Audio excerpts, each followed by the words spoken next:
Yo, what's happening, people? Okay, we is live right now, live from the village right now. It is 7 minutes past 8 p.m. right now. It is the 9th of April, 2024 right now. It is Tuesday right now. We go live on Tuesdays right now. And this time, this week, it is Friday the 13th. Well, not today, it's not Friday the 13th, but we're watching Friday the 13th part 4, the final chapter, the last ever Friday the 13th movie that was ever made. After this, they made no more Friday the 13th movies. This was the very last one. They just stopped. Yo, what up, XSplit? Hey, my beautiful, I've been waiting for almost 4 days. Okay, I mean, it's interesting way of greeting, but okay. Hopefully you ain't getting too weird on me. How you doing, X? How's your day going? How's your day been? Appreciate you joining this live stream. Let me switch over to this screen and chat to y'all for a little bit. You've been doing well. Awesome. Have you been fasting for Ramadan, X? Have you been fasting for Ramadan? I've been fasting. Well, well, let me not go into too many details right now. Might be a lot to explain, but yeah, I've attempted fasting and I've done what I can, and hopefully it's all accepted. But well, I've been learning some stuff as well, is what I'm getting at. I've been learning some stuff and finding out that some things that I believed may not be quite as I believed them to be. But such is life. Sometimes you make mistakes, or I don't know, maybe I got it right, maybe I got it wrong. I'm still trying to figure stuff out, but yeah, I've been fasting. Let me just say that and just leave it there. You fasted too. Awesome. It's the last day of Ramadan today. Tomorrow is Eid. Are you celebrating? I might actually do the Eid celebrations. I haven't done Eid celebrations in a long time. I might actually go tomorrow. I just might actually do it. You know, I might. I'm not saying I will. I'm not saying I'm not even saying that I'm intending to. I'm saying I might. I just might. But yeah, it is the last day of Ramadan. Have you broken your fast yet? Is it time to break where you are? It's actually time to break where I am, but I haven't broken my fast yet. And that's kind of one of the things that I've been finding out as the actual time to end your fast. I've always believed it's sunset, but I'm finding some stuff out now where I'm like, oh, actually, maybe it isn't sunset. Maybe it's a little bit later. Maybe it's just a little bit later. So I haven't eaten yet because it's not that little bit later just yet. But I figured if I go till a little bit later, at the very least I've done what I'm supposed to do. Even if I got that bit wrong, I haven't. At the very least, I didn't end the fast early. So I'm thinking, you know what? It's not. If I'm not entirely sure right now, but it seems to be the better option to wait a little bit because it's only like an hour or so later, where I'm like, okay, I haven't eaten for this, so I can do another hour and a bit. You know what I mean? Just in case. So that's where I'm at right now. I'm not entirely sure if it is supposed to be a bit later, but I've been finding out some stuff that seems to be pointed very heavily to the fact that it's actually nighttime that you end your fast and not sunset, which is about an hour and a bit after sunset. But that might not be entirely accurate as well, because the way things are translated and what things mean in one culture versus what they mean in a different culture, and you know, yada yada yada and all that sort of stuff. So yeah, like I said, it's things I'm still trying to figure out, but for now, while I'm in doubt, I'm like, you know what, let me just wait a little bit longer just in case, and that way I know that I've done it one way or the other. So yeah, I haven't eaten yet, but in about 50-ish minutes, 55 minutes, you might see me eat on stream. But yeah, it is the last day of Ramadan today. I believe that has been confirmed. I'm watching the very last Friday the 13th movie that was ever made. Even though they made plenty more afterwards, but you know. Yeah, what up, Sam? Sam being the place to be. How is ye? How's the How's being back on the coffee going?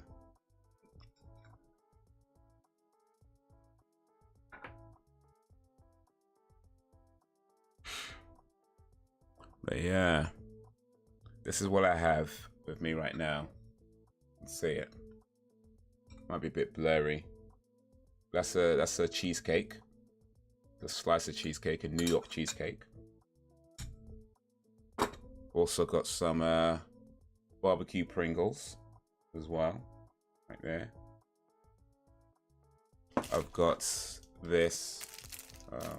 I'm not sure what this is. It's a crepe, I guess, chocolate crepe.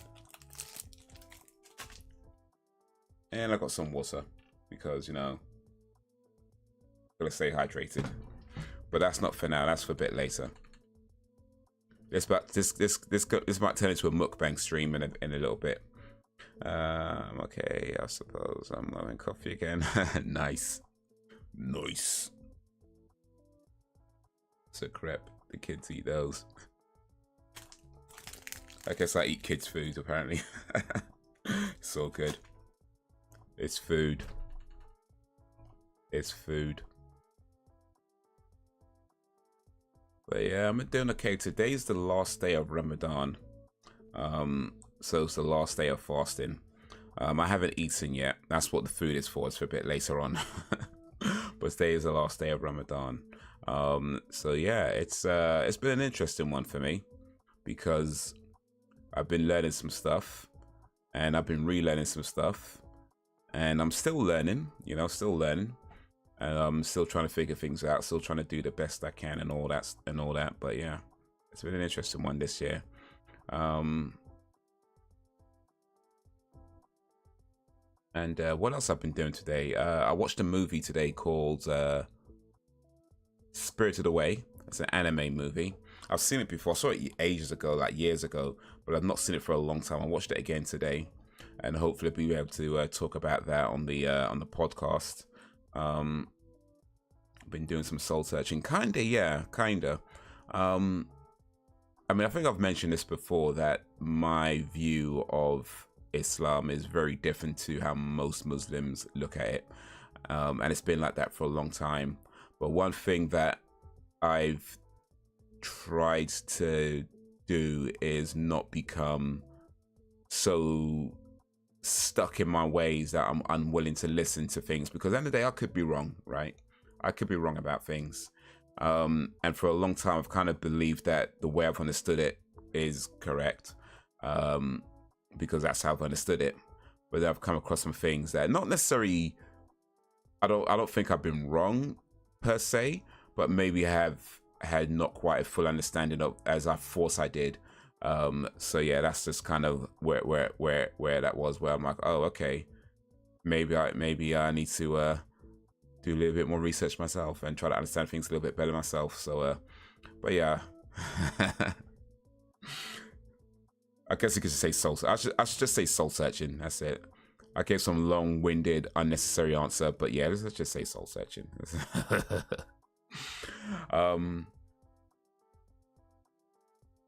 But yeah.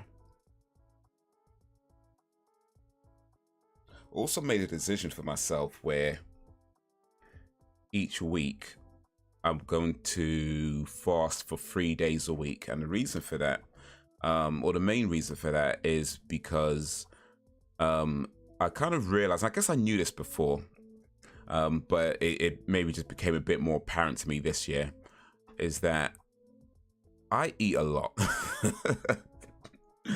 You know what I mean? I eat a lot, and I don't want to stop eating a lot. Like, I want to keep eating a lot.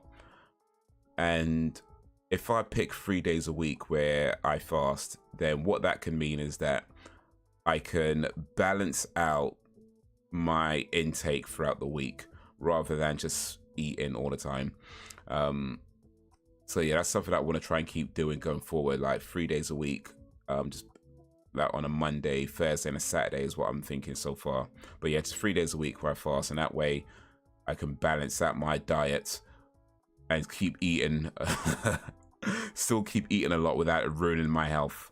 You know, so that's kind of what I was thinking, to keep eating a lot, but I don't want it to ruin my health. And I figured if I could fast 2 or 3 days a week, that should help me maintain my eating habits without ruining my health. So hopefully I'll be able to do that going forward as well. Regardless of what your faith you follow, I guess it all boils down to what it means to you. Well, indeed, that's it, isn't it? And that's kind of part of what I was thinking about as well, and kind of part of what kind of came to me as well, without going into too much detail. But yeah, like how we interpret things and how you understand things, it's always going to be personal, and you know, so yeah. I don't think I was doing it wrong before, so to speak, but like I said, just maybe my understanding of it wasn't just quite where I thought it was, and yeah, I just need to try and understand things as best as I can. But yeah, it's always going to come down to what it means to you and how you understand things, because at the end of the day, all you can do is all you can do, and all you can do is the best you can do, and the best you could do is always going to be down to how you understand things. And so yeah, no crisis or anything like that. Hey Haze, remember that one pixel art I made for you at 3 years ago? Boy, you put me on the spot. I'm sorry, dude. Is that one that had, it was like a C shape with a line going through? Was that the one? I might still have it on saved somewhere.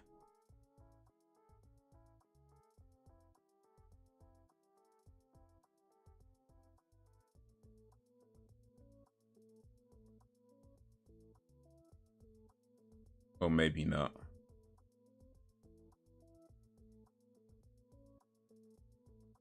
Maybe I don't. I'm sorry, dude. I'm sorry. I don't think I have that saved.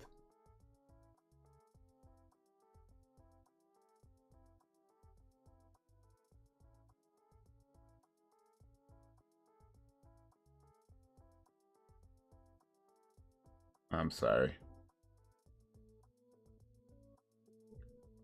It was also my first pixel. Oh, really? I remember posting it on your Discord. Oh, you posted it on Discord. No wonder I don't have it saved. Sorry, my bad. I was looking in the wrong place then. Posted it on Discord. Okay. That was your first pixel. Oh, that's awesome, dude. That is awesome. How's the pixel art going? By the way, this is Friday the 13th Part 4, the final chapter. It's the last ever Friday the 13th movie that was ever made, because after this, they never made any more Friday the 13th movies. There was no Part 5, no Part 6. There was no, you know, Jason Goes to Space. None of those movies ever happened after this. This is the very last Friday the 13th movie that was ever made, because it's called the final chapter. So, of course, they never made any more after this. Otherwise, it's like... they lied, right? And people don't lie. But I'm watching this on Paramount. Oh, here's something pretty cool, actually. So I'm watching this on Paramount Plus via Amazon, right? And I just got a 7-day free trial with them to be able to watch this movie for free, which is pretty cool.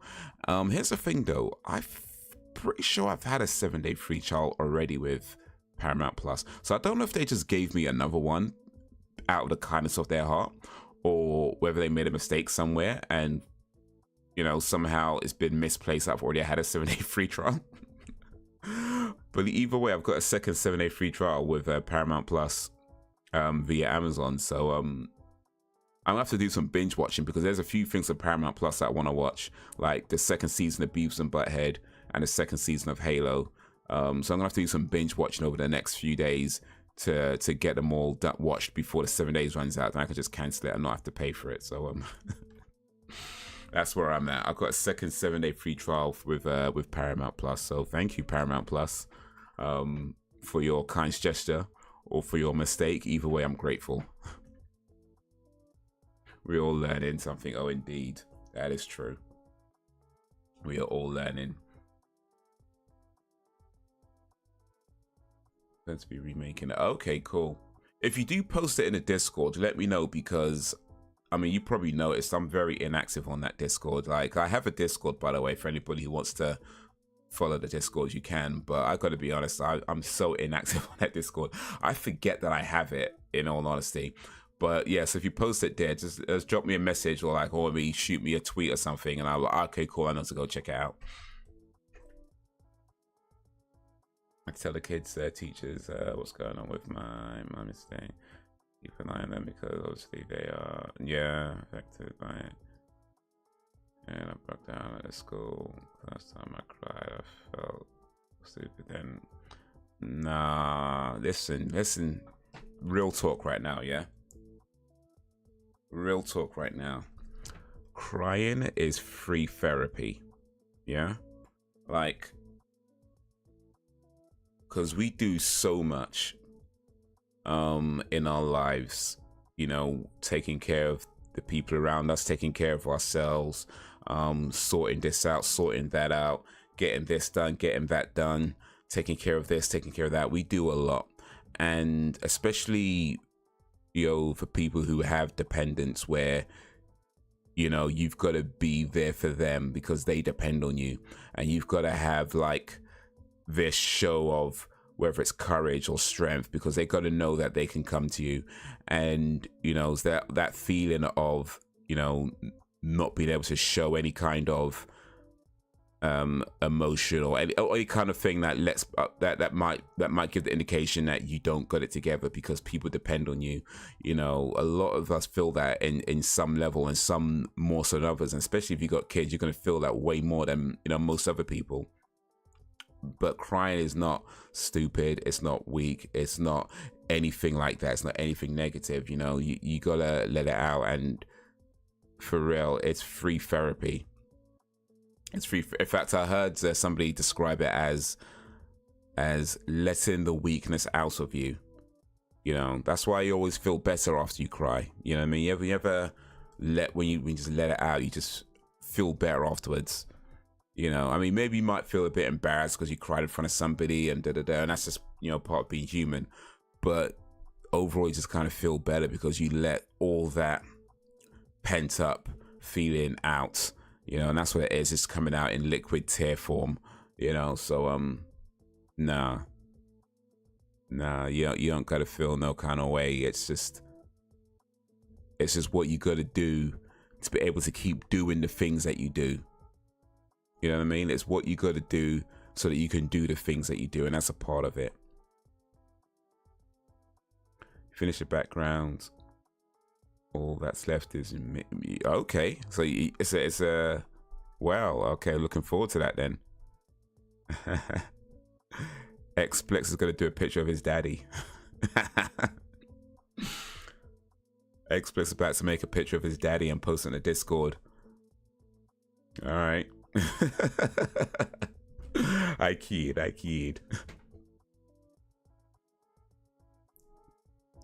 It probably won't look like me because, well, I'm not around. It's gonna be one of these pictures where it's like, this is what I think you look like. This is my abstract version of, you know, what do they call it? Abstract art.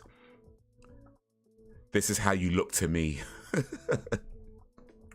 It's pretty good like that. It's so good though. It's so good. I appreciate it nonetheless. I was thinking about it, and here I am trying to encourage them to talk about it. And you get me, who is just trying to carry on as normal and not talking. I was around and I don't get a pick. Well, what can I say? What can I say? It's a fourth dimensional entity. Yeah, man. I'm down for that. I don't know what the fourth dimension is, but I'm down for that. What's the fourth dimension? We got, the dimensions are length, right? Depth and height, right? Length, depth, and height are 3 dimensions. Fourth dimension is space. Is that right? Or is it time? I think the fourth dimension is either space or time. I'm not sure. I feel like it's one of them. So you're gonna draw me as either space or time. I'm down with that though. Still, I'm down with that. I used to be a time traveler, so it kind of makes sense. All right, let's get this movie started. This is Friday the 13th, part 4, the final chapter, the last ever Friday the 13th. Hopefully you got it ready on 0.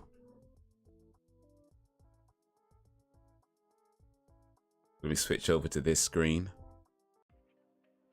That's the wrong one. It's this screen. And let me make sure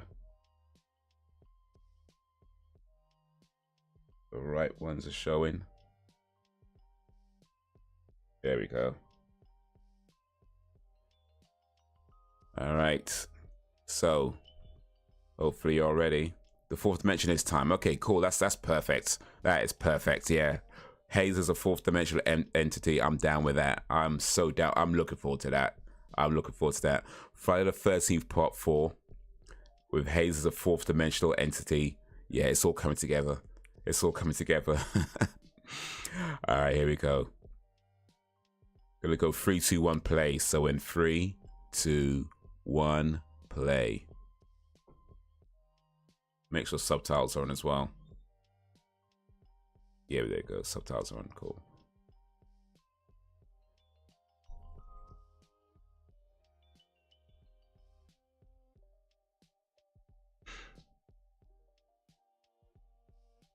The thing with the Friday the 13th movies is that I feel like I've seen them all, or I've seen most of them, but I really don't remember many of them.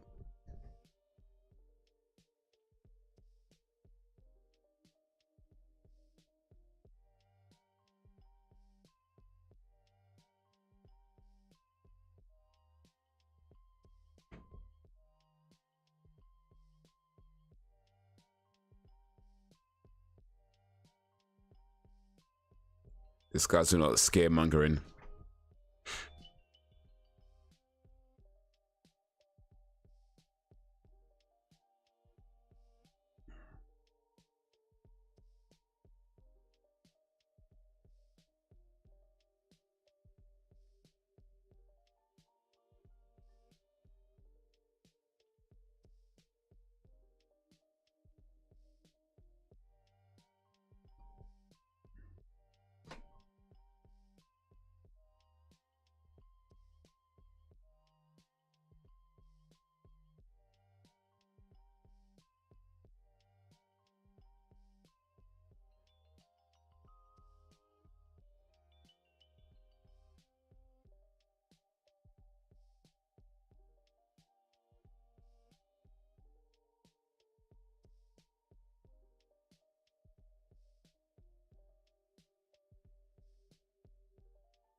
But you know what I'm realizing though?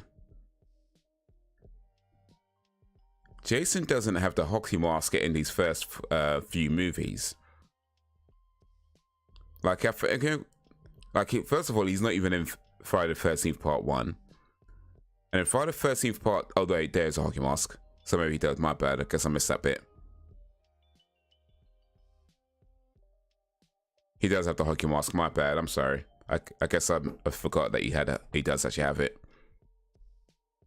I'm pretty sure there's a significant amount of time where he doesn't have the hockey mask on.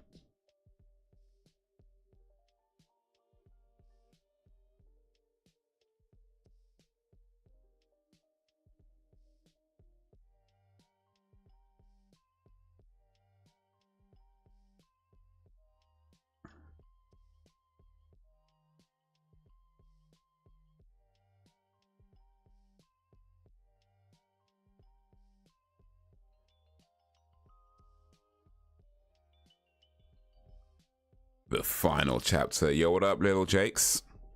Little Jakes in the place.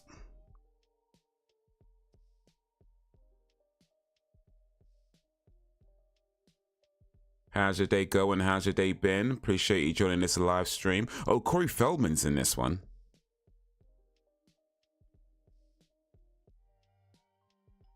Crispin Glover. I know that name. I'm doing all right, man. I'm doing all right indeed.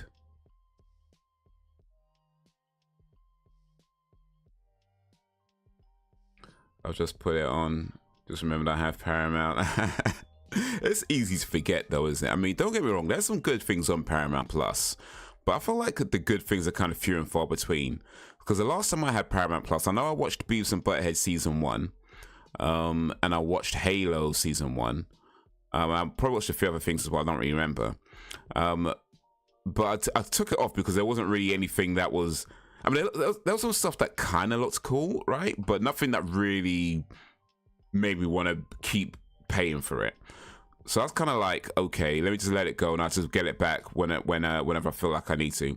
So I know Beavis and Butthead season 2 has been out Paramount Plus for a while. And then Halo season 2 is just, I believe, is just completed on that. So yeah, now I could just binge watch those two, see if there's anything else worth watching on it, and then cancel it after 7 days. Halo was pretty cool. Season 1 I really enjoyed. I think a lot of people didn't like it so much, but clearly enough people liked it for them to want to make a season 2. So I don't know. You know what people say on the internet and what people actually do in real life are two different things. So I enjoyed it. I thought it was pretty cool. Definitely had some moments that are a bit awkward, that probably a little bit unnecessary, but overall it's a pretty good show. But yeah, I've not watched season 2 yet, but now that I've got Paramount Plus again, I'm gonna try and binge watch that. I don't got a lot of time to binge watch it. I've got 7 days, and I've got a lot to do in 7 days.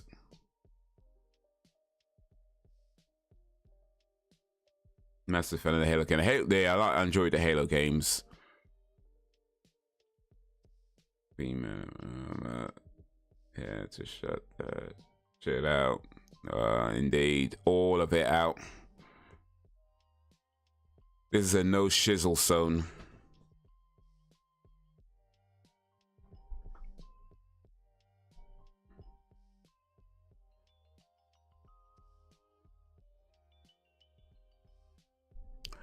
Here we watch movies, we play video games, we talk a whole bunch of nonsense.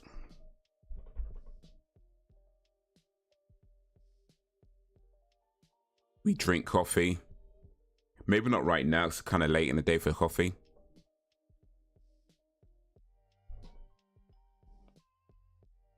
By the way, do we have anybody in the chat that doesn't drink coffee? I know Alan doesn't, but Alan's not here right now. Is there anybody in the chat right now that doesn't drink coffee? Because if there is, we're gonna have to have a little chat. I'm not, you know. You don't drink coffee? What are you, 12? Dude, tomorrow morning, you're gonna start drinking coffee. Like, that's the rules. I'm a hot chocolate kind of guy. I like hot chocolate. All right, listen. Your hot chocolates. What kind? How do you do your hot chocolates? Depending on how you do your hot chocolates, I may be able to allow it or not.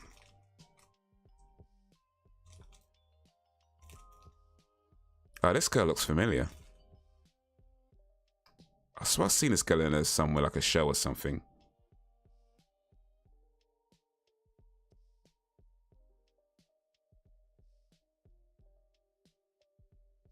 That was a shocking. Okay, so what I mean is that, do you do the like sachets, or do you actually make your hot coffee? Make your hot chocolate?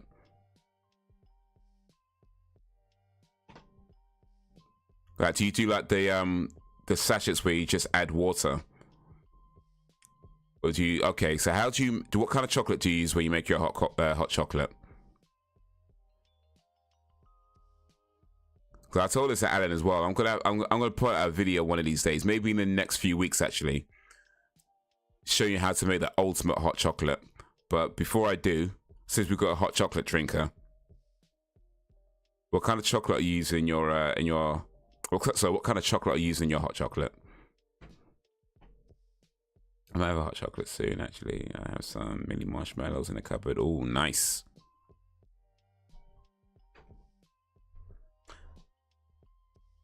You don't use sachets. Okay, that's okay. Okay, I can respect it. I can respect it. The things are, if you're gonna use the sachets, right? I mean, I get it. They're cheap and they're convenient, right? So I get it. But if you're going to use the sachets, in my opinion, and I know some people can't drink milk. I get that. But for those of you who can drink milk, put milk instead of water. Like if you're using the sachets, use milk instead of water. Either semi-skimmed or full milk.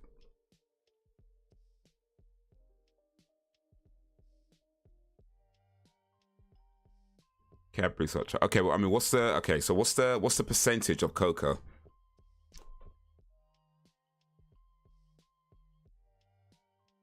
What's the cocoa percentage on your chocolate? You use water.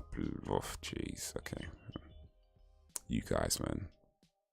You guys are disappointing me hard right now. You guys are very much disappointing me hard. Water. Unless you're lactose intolerant. Bruh.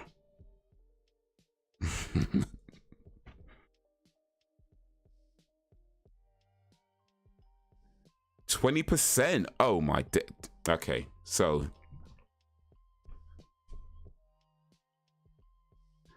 for hot chocolate, you need to be using at least 70% cocoa. 70% cocoa at least. More is better, but at minimum 70% cocoa. If it's less than that, you're not really having hot chocolate at that point. It's just hot milk. It's just hot chocolate flavored milk. Or in your case, hot chocolate flavored water.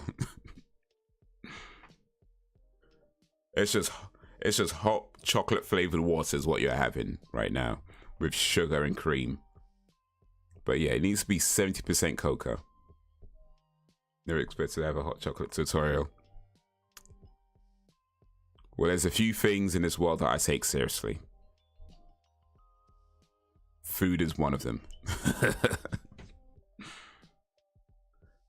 Coffee or anything related to coffee, which includes hot chocolates.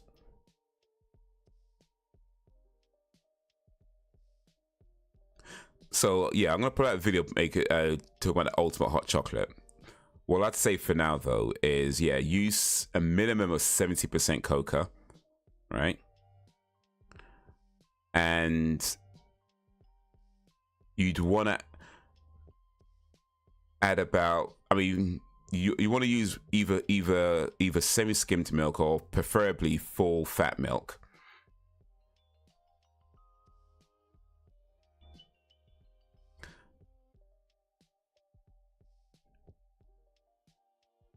Now, really, you shouldn't have to add sugar. To be honest, I feel like if you're adding sugar, you're taking away a lot of the chocolate taste, because the purer the chocolate, the less sugar there is, right? Like, the purer the chocolate, the less sugar there is. And if you're adding lots of sugar, you're kind of covering up the chocolate, the chocolate taste. So I would say don't add sugar, just have it as is. But if you must, then maybe just a little bit.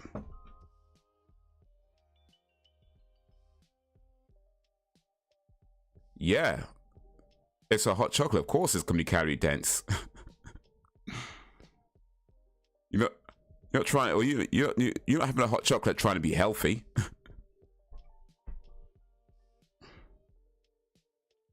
Of course, like if you're gonna do something wrong, do it right. You know what I mean? That's like having a low-fat burger. It's like, what's the point? Of course it's calorie dense. Duh, this is hot chocolate. That's what we're making here. Hot chocolates aren't everyday drinks. I have to treat myself within reason. Yeah. Full fat was within reason. I had a mint hot chocolate and the salted caramel one. I put my powder in, add a little bit of milk because my milk tolerance is low. Add water to top it up with. Also top it up with marshmallows. You got some milk in there. You got some milk in there. See, Sam has a low tolerance for milk and still adds milk. Jacob, at this point, you should just be ashamed of yourself if you're not adding milk. Like, even you have a low tolerance for milk, you're still adding milk, and you're right here not adding any milk at all. Come on, man. Come on, man.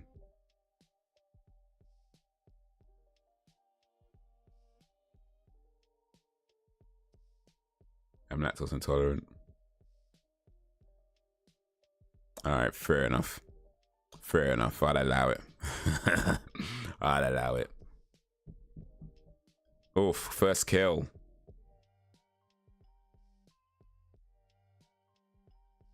Even still though, add milk. Just make sure you got a day off work the next day. Just make sure it's like it's like weekend or something.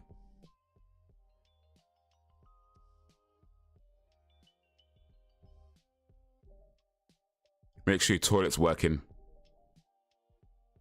Second kill. Oof. Gutted. Make sure your toilet's working. Make sure you're stocked up on toilet paper. I'm just saying, some things are worth it. Some things are just worth it. I got a cheesecake here.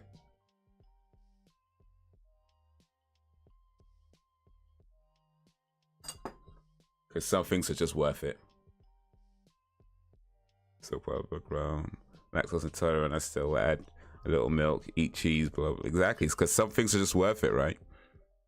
And to be honest, I mean, I don't know if I'm lactose intolerant, but I would say that I definitely have a limit to how much dairy I can have before it's a problem. But yeah, I still eat cheese. I still eat cheese on the regular. I still have milk. Still eat cheesecake.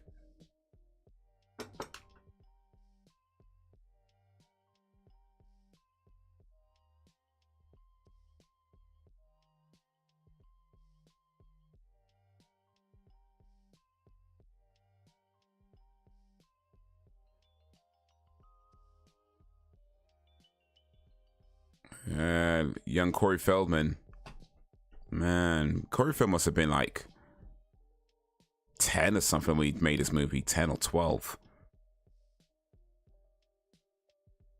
That's what I knew. By the sound of it. Imagine the fallout. Yeah.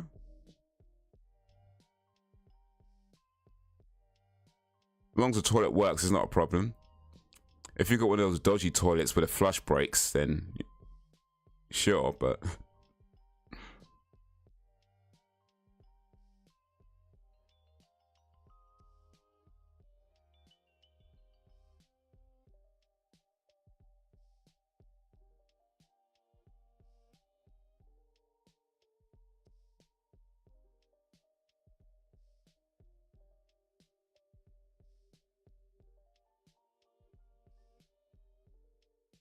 be careful with my dairy products. With dairy products, yeah, just have a.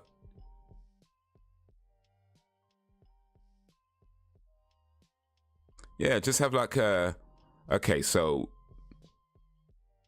just make a small amount. Only put maybe about 100 milliliters of milk. Instead of 200 milliliters of milk, how about 100 milliliters of milk? That should be alright. About 100 milliliters of milk. That should be alright. Yeah, and just make sure your toilet's working. This is all. This is fine.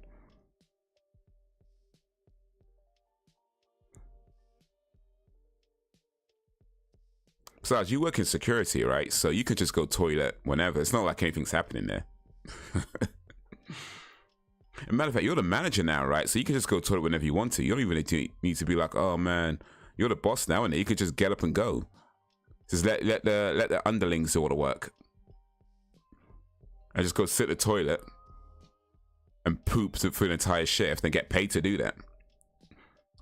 Imagine that as a job. You just get paid to sit on the toilet and poop. Like, that's a good job. That is a good job.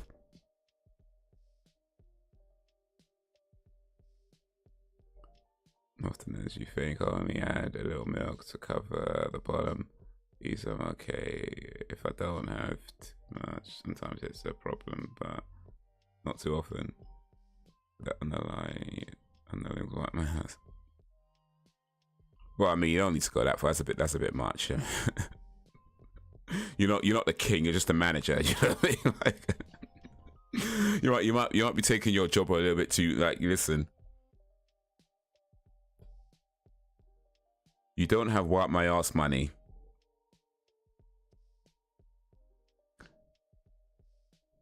You don't have that kind of money. You have maybe,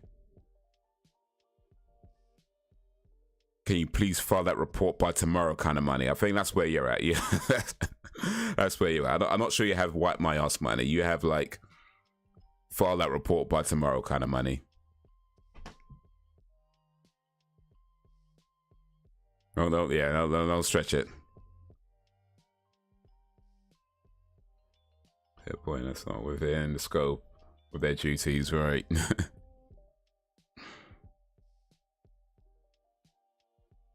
This girl was prepared, though.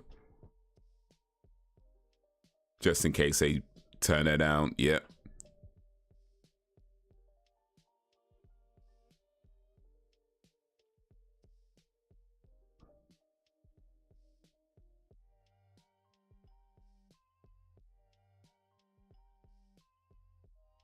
Make him shine his power and privilege. Yeah, it's himself. That's simple. Oh no! Why did Jason kill the?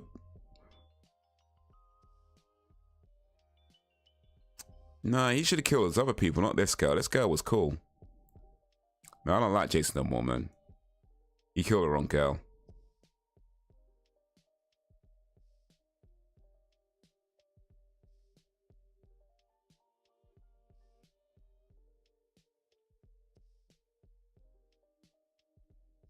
Thanks.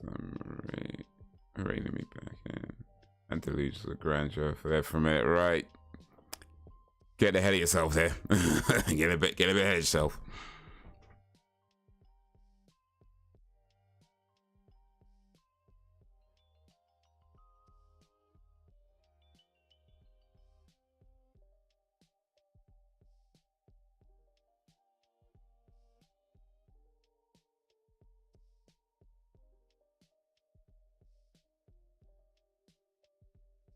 Oh, speaking of dogs, by the way, so I take dogs in my cab, right? I have the option selected so that if people have pets, it's not a problem. The other day, I picked up this group of people, like 3 of them, and they had this dog with them. I think it was like an outstation, I'm not really sure, but it was quite a large dog. And apparently the dog had been in the fight, so it wasn't doing too well. Anyway. When they got out I took them to the they were going to like a vet's. I took them there. When they got out of the car, and I looked back, I don't know exactly what it was, and to be honest, I'm not sure I want to know what it was. All I know is that there was a big brown stain in the back. Now here's the thing. I'm so glad I use blankets. I'm so glad I use blankets. When people have pets, especially dogs like that, I put blankets over the seats. And to be fair, these guys, they brought their own blankets as well, so they were kind of prepared. But I put blankets over the seats. And when I looked back and I saw that massive brown stain, I was like, you know what? I'm so glad I used blankets, because if that was on the seat, oof. Oof. On the blanket, I just take it out, wash it, we're good to go.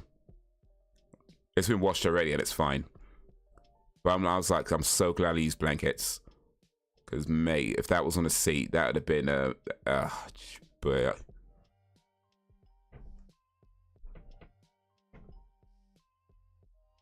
so I can't take it seriously. For real, man.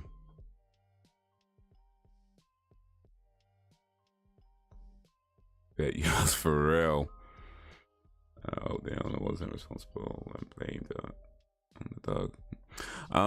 I mean, according to what they said, it was I mean, their dog is, I think, an outstation. Like I said, I'm not really sure, but that's what it looked like to me. Maybe a German Shepherd. Those dogs look similar to me, so I didn't actually ask what the breed was. But anyway, their dog got into a fight with an XL bully. Yeah, their dog, like their legs got, his 2 legs were bandaged up. They had like one of those cones around its neck. So they weren't doing too well. Apparently they were already taken to the vet, and it cost them about 400 something pounds. I had to go back to the vet for some more treatments. But yeah, apparently it was an XL bully, which are banned dogs, by the way. Or at least as far as I know, they're banned dogs. I think there was some law that passed recently where they banned them in the UK.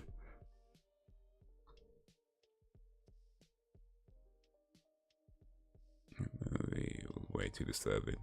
Dude, you watched like 2 minutes of it. Like, how can you talk about it being way too disturbing?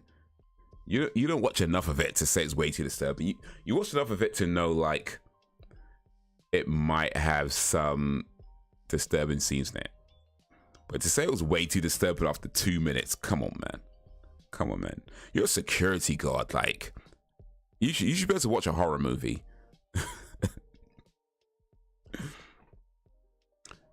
You should be able to watch a horror movie. Like, I mean, what happens if somebody breaks into your office and has like a clown mask on, and they're trying to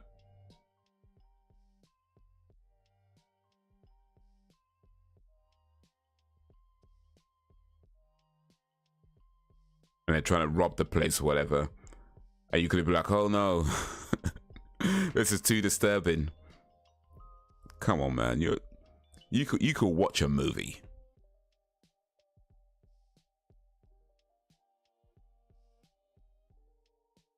I watch enough of it to know I ain't watching that again. Oof. Find your penis. Seven's hardest.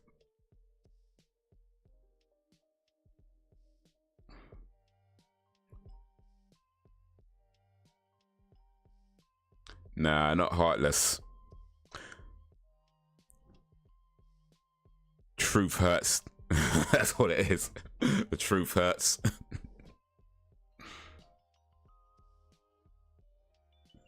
You're saying there's millions to check it out. Why? Actually, that's something you could do. You could go into work the next day and be like, well, I'm your boss. I command you to watch Martyrs. And then tell me what happened. But leave out the disturbing parts. Just tell me the nice parts.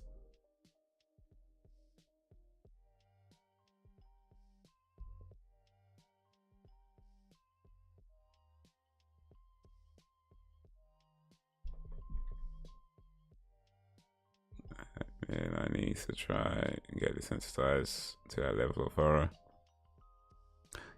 You know, it's really not. I mean, in all honesty, though, like Martyrs really isn't a disturbing film in a sense. I mean, don't get me wrong, of course everybody's sensitivity levels are different. I get that. I appreciate that. But in terms of like what it does, like there's only really a few scenes where the imagery gets a bit rough. But for the most part, yeah, it's really not disturbing in that way. Like it's more conceptual than anything else, and that's really what it does well. Like it's really more conceptual. Like it's not out here just trying to gross people out every 2 seconds. You know what I mean? Like it's not like one of these films where they just have horrible gross scenes all the time just to gross you out. Like there's actually a lot of it's more story driven than anything else, and there's only really just like a few scenes that you could say are disturbing, but it's more that it's conceptual rather than the scene itself being disturbing.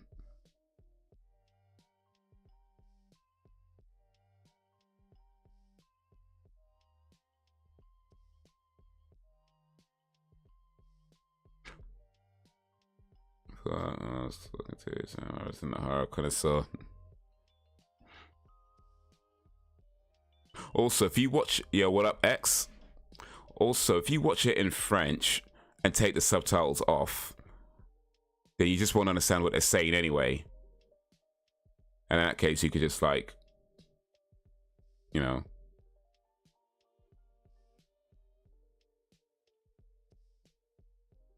maybe it won't be as disturbing to you.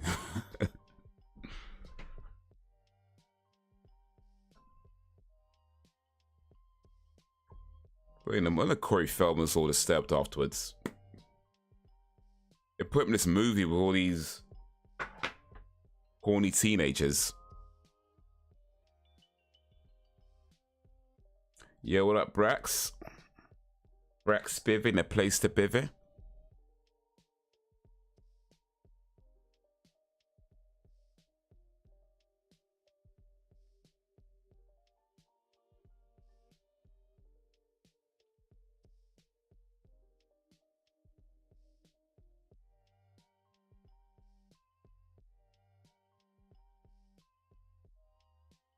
Watching a lot of One Piece later. Okay, is that the live action one or the anime?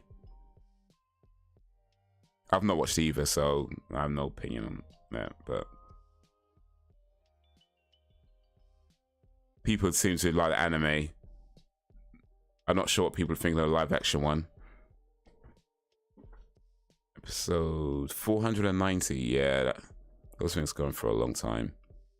Probably about another 2,000 episodes to go. I don't watch horror movies, but that was extremely intense. 2 minutes, bro. 2 minutes.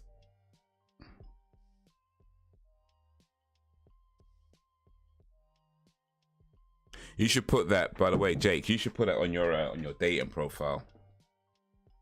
I could only take intensity for 2 minutes. I could only last 2 minutes. So you should put it on your dating profile, on your Tinder profile.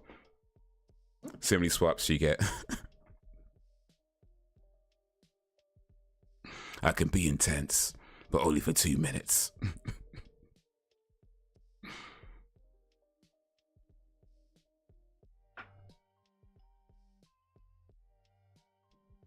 I say, I was a horror connoisseur. I just say no way back.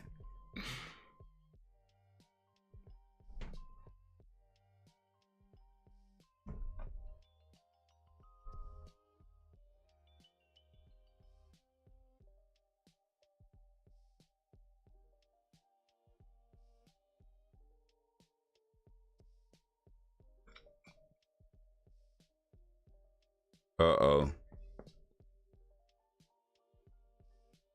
Damn, thank you. 2 minutes, right? Jacob's got a timer on his watch as well. All right, that's 2 minutes. I'm done. I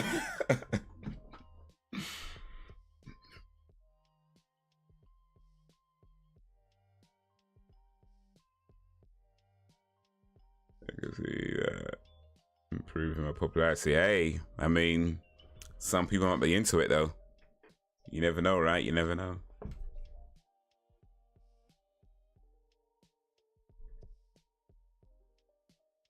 Rack Spivvy and a place to bivvy. How's Yevy? Dog whining. Yeah. Me and you both, partner. By the way, anybody here have any dogs? Or pets in general? I'm not sure if we've ever talked about pets. Or maybe we have, actually. Maybe we haven't. I just forgot we have. Does anybody here have any pets?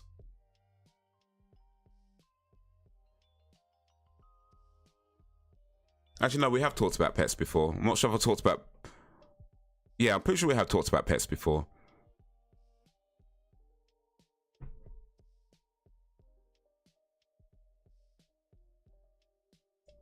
Just some heavy rain and severe weather coming in the area off.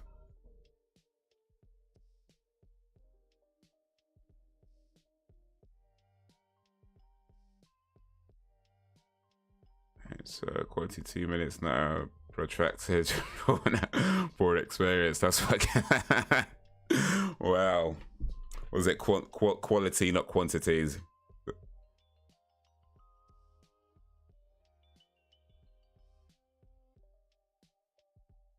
And still me. My kids are rapid enough. I don't need pets up there.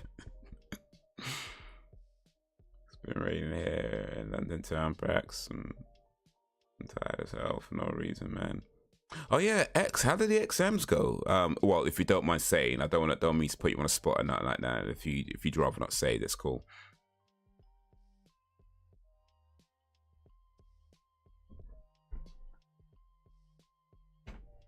Yeah, we used to have goldfish when I was a kid, but I've never had any like dogs or cats. Which I'd like to. I think I'd like to have a dog or a cat. Maybe both one day. Maybe both one day.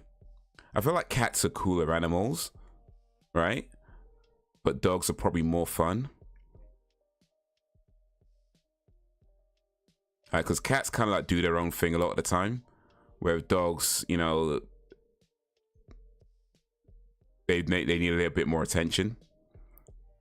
So you could probably have more fun with a dog. But cats are kind of cooler still, though.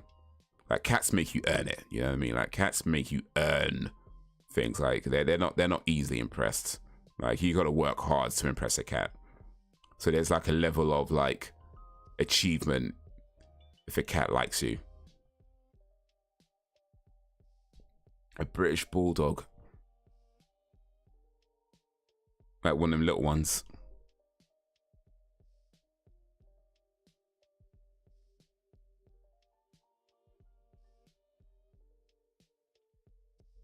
All right.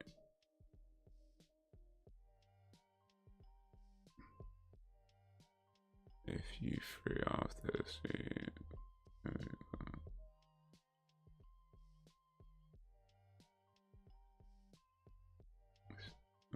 tell you to make you feel better. However, I respect you too much to lie to make you feel better. Like you can't be out here lying to people. I may be many things, some good, some bad, but one thing I'm not is a liar.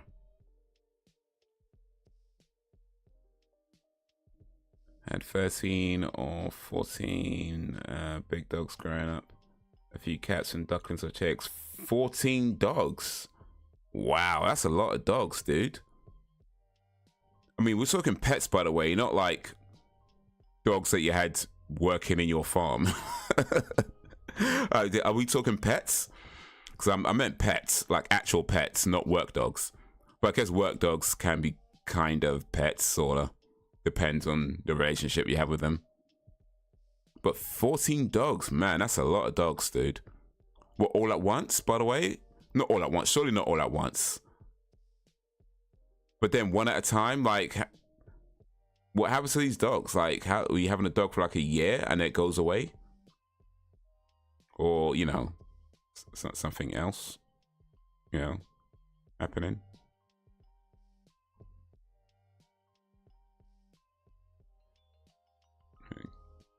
TikTok. TikTok, TikTok, TikTok.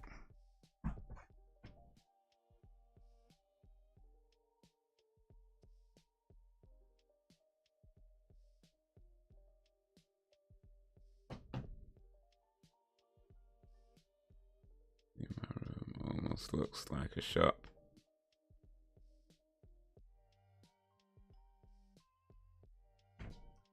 All right.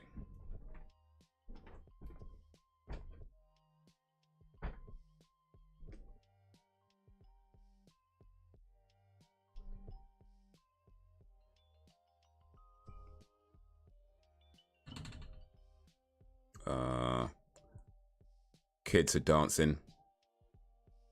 Yeah, pets, and there were two other small dogs. One was mine, and one was my mother's.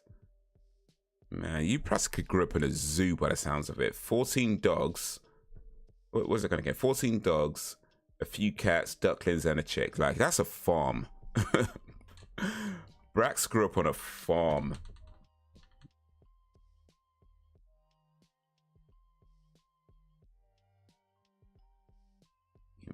Like, I was taking the piss out of you, though, Jake, because if you didn't, you would just watch it, really. Just what?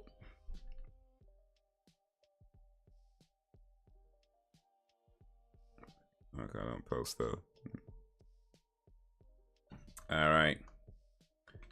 It is, we're watching Friday the 13th, the final Friday the 13th ever made, ever.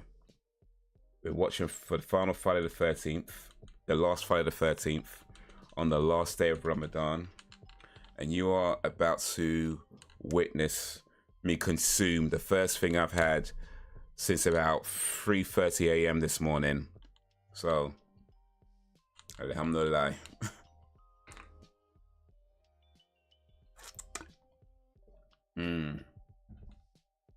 Ah, man. You know what? Water tastes great when you haven't had it for a long time.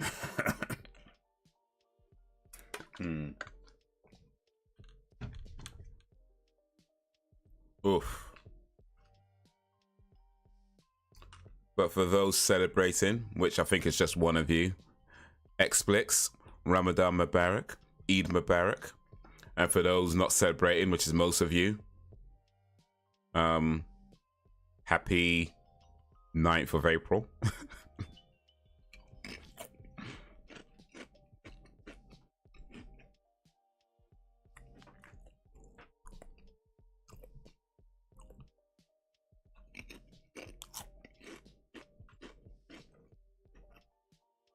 Glad for punishment.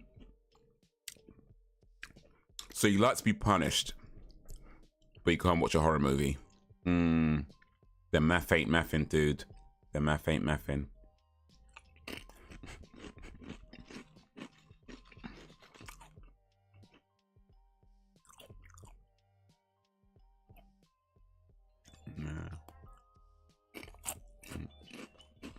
Okay.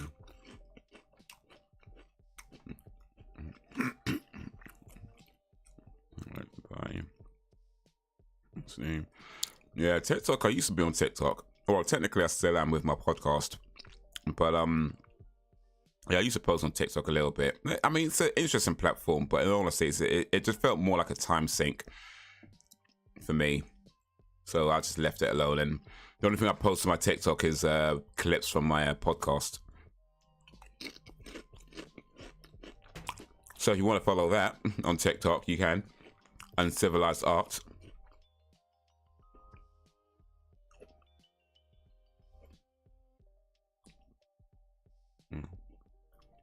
Like books, games, movies.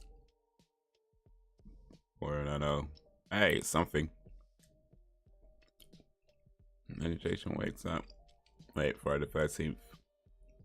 Only has 10 minutes before the day, so he starts speedrunning his murder spree.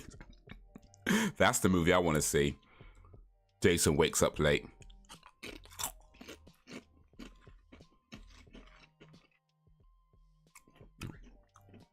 2-minute guy. Can't take too much punishment. Ooh, okay, just mix it up.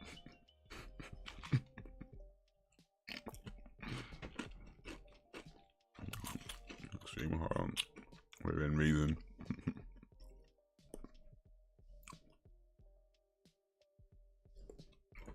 All right.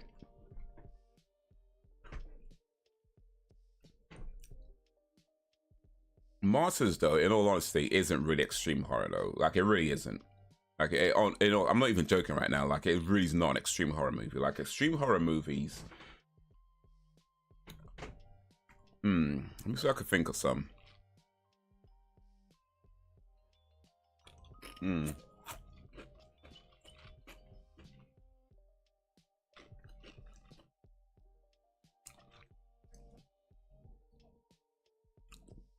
You know, I'm not really sure I can think of any right now. Like, but yeah, Martyrs is really not that extreme. It really is not an extreme horror movie. Like I feel like Drag Me to Hell is probably more extreme than Martyrs.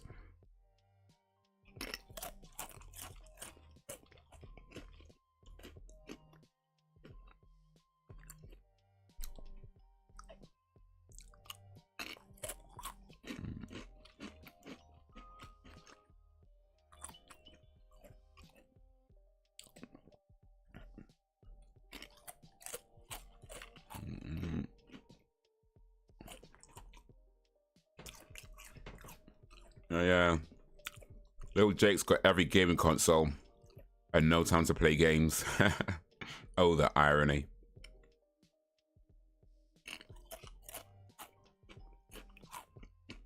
Yeah, like a farm or a ranch. We have the biggest house with the inside in the neighborhood. We moved here to a big house, but back and front weren't fenced in.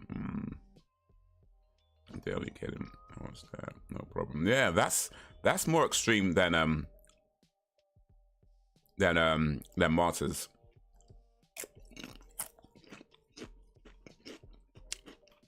If you can watch Drag Me to Hell, you can watch Martyrs.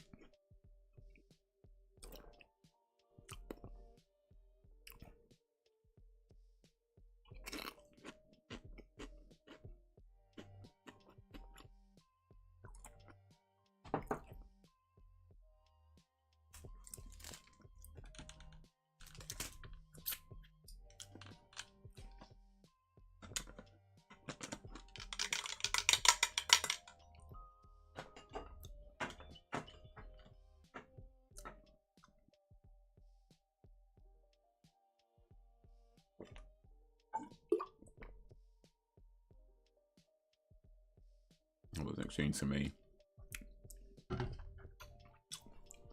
Yeah, that's my point. It's not. It's just more extreme than Martyrs. Martyrs really is not an extreme movie. And the fact that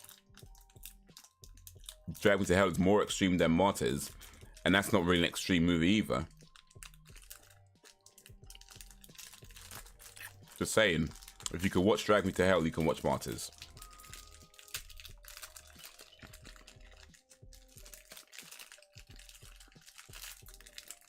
You got a Steam Deck. I bring it to work, so there. Oh yeah, okay, fair enough, fair enough, fair enough.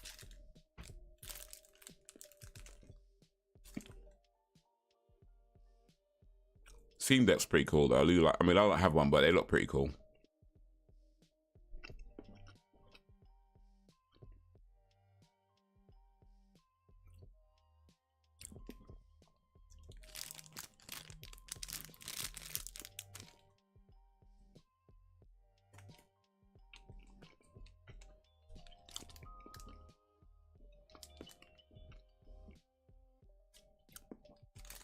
Most disturbing horror movie. Probably The Exorcist.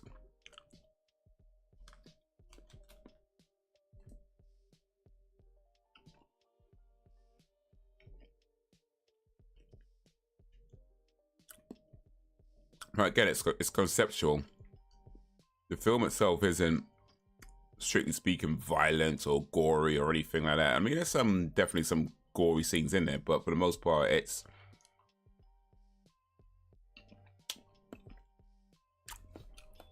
very the concept of being possessed by the devil and the fact that can happen to like anybody or almost just about anybody.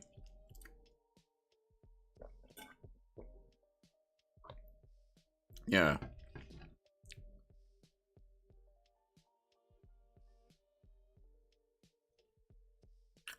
Girl Next Door.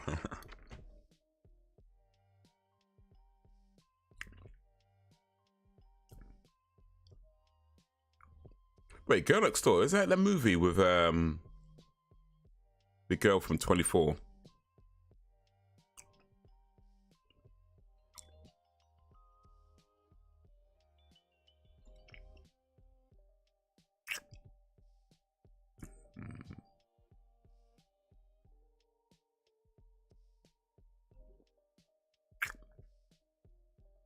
I'm sure Girl Next Door isn't even a horror movie. It's like it's a comedy, isn't it?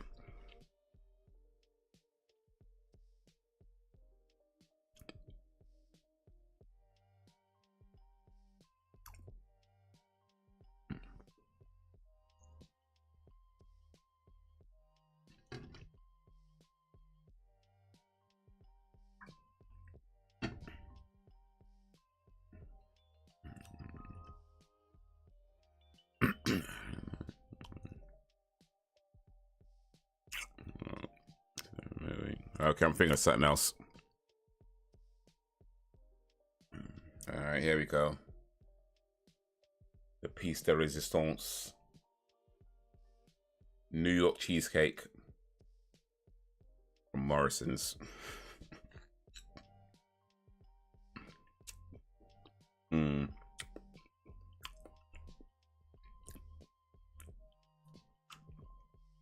Mate, listen. Being lactose intolerant is not an excuse for not eating cheesecake. I'm sorry, but it's just not. The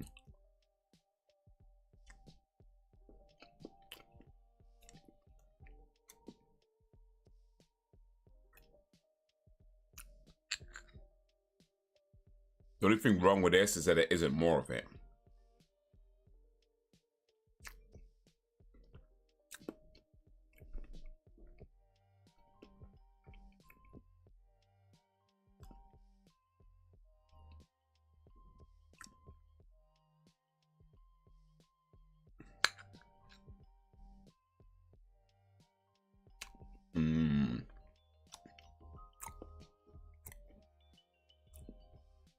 Cheesecake has been released into my belly.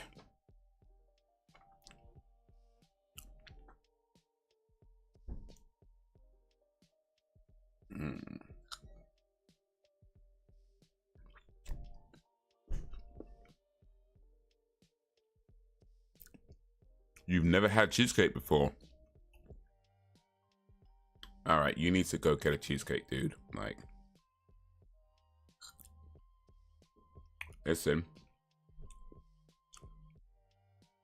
Just because I haven't been around, that's no excuse. You need to go get a cheesecake.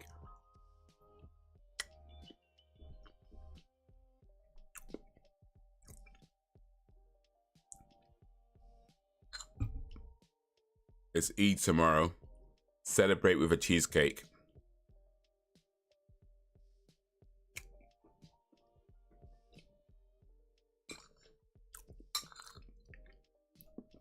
In fact, for Eid, you have to go eat a cheesecake.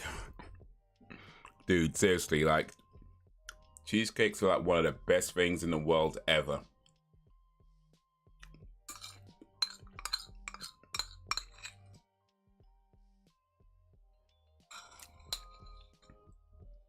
And it don't matter which kind of cheesecake you get. Vanilla, strawberry, whatever. Lemon, mango, doesn't matter.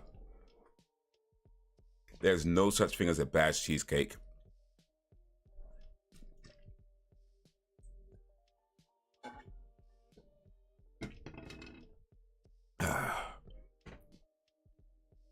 Oh, dude, that is not okay.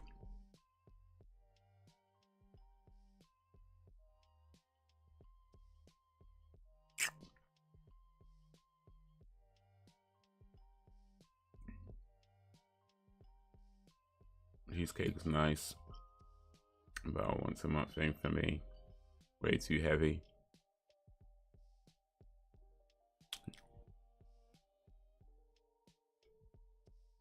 Yeah, a month could be what you make it though. I mean, you could have a cheesecake once a month, but just make your month last 5 days.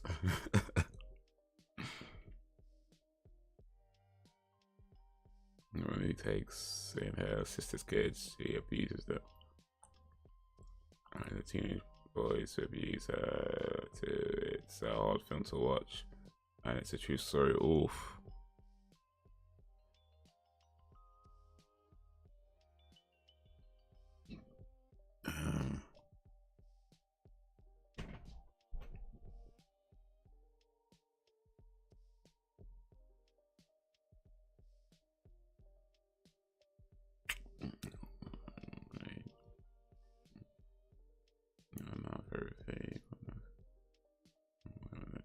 Yeah, there was a version of GoldenEye on the GameCube. I don't believe I played it, but from my memory of what happened at the time, it was basically and actually, was it on the GameCube or was it on the Wii? It might have been on the Wii actually. I think it was I can't remember. I know there was it might have been the GameCube. I don't remember. Anyway, but yeah, the original version of GoldenEye on the N64. Now that was legit. The N64 version, the original version of GoldenEye on the N64 was legit. Like I know I think they made a part 2 and a remake and on different consoles that didn't do so well. But GoldenEye on the N64 was legit. Like that game just. Many a time spent on that game.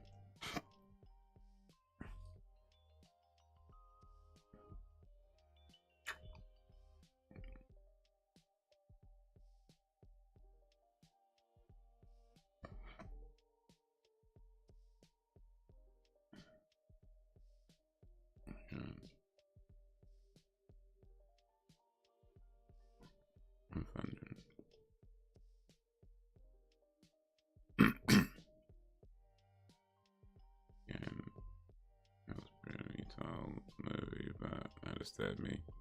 Yeah, I know that feeling. I kind of feel that way about Precious. Precious, by the way, is more disturbing than Martyrs. There's another film more disturbing than Martyrs is Precious. It's a great film, by the way. If you're not seen it, Precious, it really is. It's a great film, brilliant film. I don't think it's based on a true story, but it's certainly based on real things that happened. Like I don't think the story itself specifically is a real story, but it's certainly based on real things that do actually happen in the world. so it's not like an untrue story in that respect. But nonetheless, it's a hard film to watch. You know, now I saw it once years ago. Never say never in regards to watching it again, but yeah, it will take a lot to watch that movie again.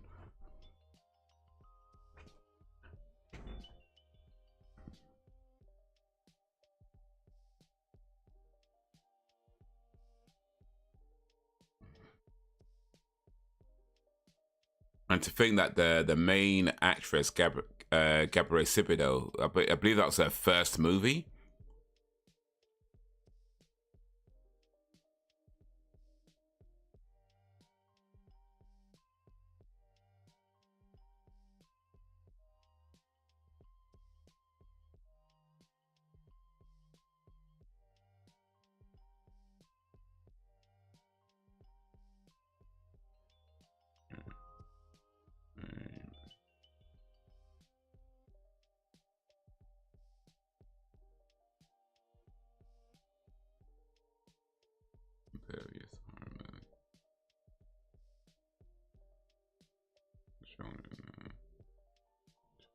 Bad things about that movie. Nah, whoever told you bad things about movies is a liar. It's a great film. It's just a hard film to watch. But that's the thing, though, isn't it? Like, some films, the subject matter they deal with is so hard hitting, you know, that because not all films are entertaining like that, right? Just because a film is a good movie doesn't mean it's entertaining. Like, not all films are going to, you know, make you feel good afterwards. Like, some films are going to make you feel horrible afterwards because of what they deal with. But there's still important things to be told, you know. Like, there's still things because there are stories that happen or based on things that have happened, you know, and they can be hard to watch because it's not about the boogeyman or the monster coming to get you. It's like, you know, this is somebody's life, or maybe not somebody you know, but somebody.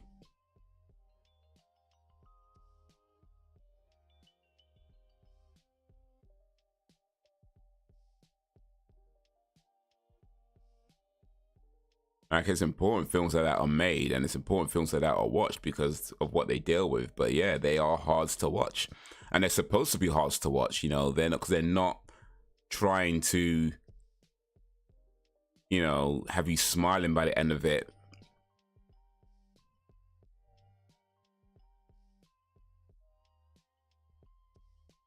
It's not even that they're trying to shock you either. It's just that they're telling a story about something that happened or something that could happen. And it's just the knowledge and understanding that what they're talking about is real. And people go through that.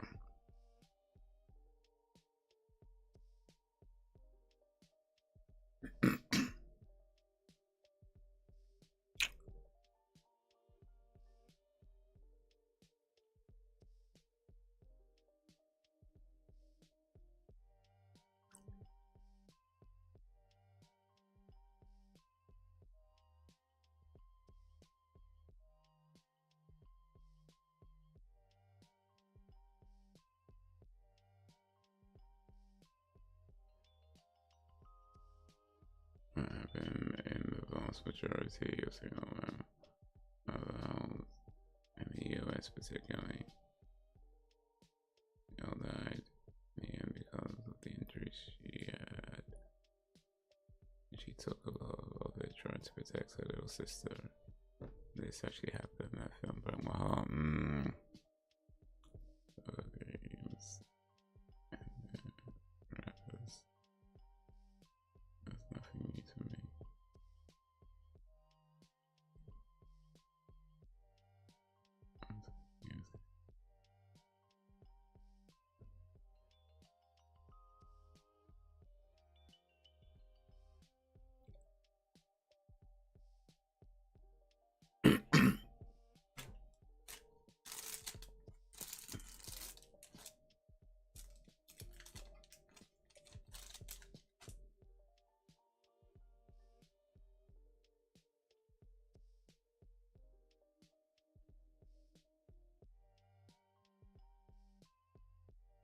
I swear every woman in this movie looks like Tiffany Amber Thiessen.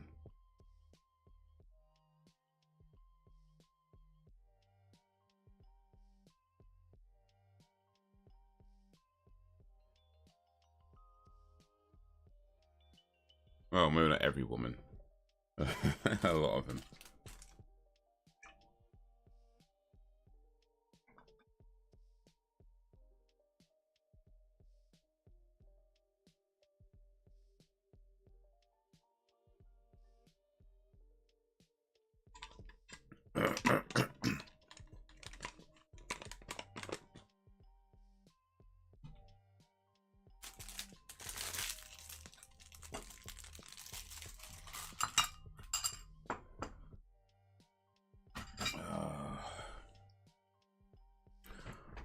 Well, well, well.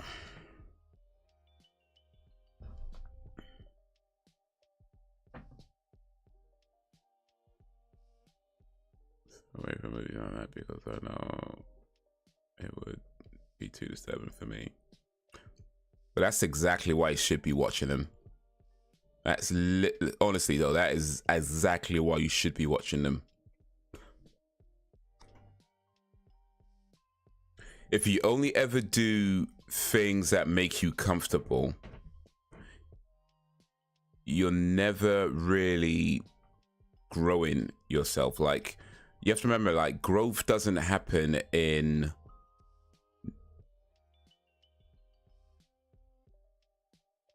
what am I trying to say?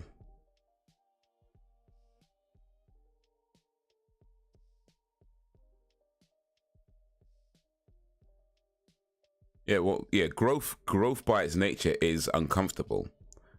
Growing is uncomfortable, right? Going through anything, like growing is uncomfortable, right? Like, I'm talking about growing, like you're like growing up, like you're just yourself as a person, as a human. It's uncomfortable. You know, things change, things aren't the way you like, things aren't what you're used to. You have to learn new things, you have to do things that you might not want to be doing. Growing is uncomfortable. But you have to get used to that discomfort in order to do it somewhat successfully and be able to be a functioning person in this world. So if you're only ever putting yourself in situations that you already know that you can handle, you're never really growing, right? So yeah, that is the reason to watch those movies. Like, I get it, they're hard to watch. You don't always want to go back to them once you have watched them. But that is the reason to watch them, because they're disturbing, because they're uncomfortable.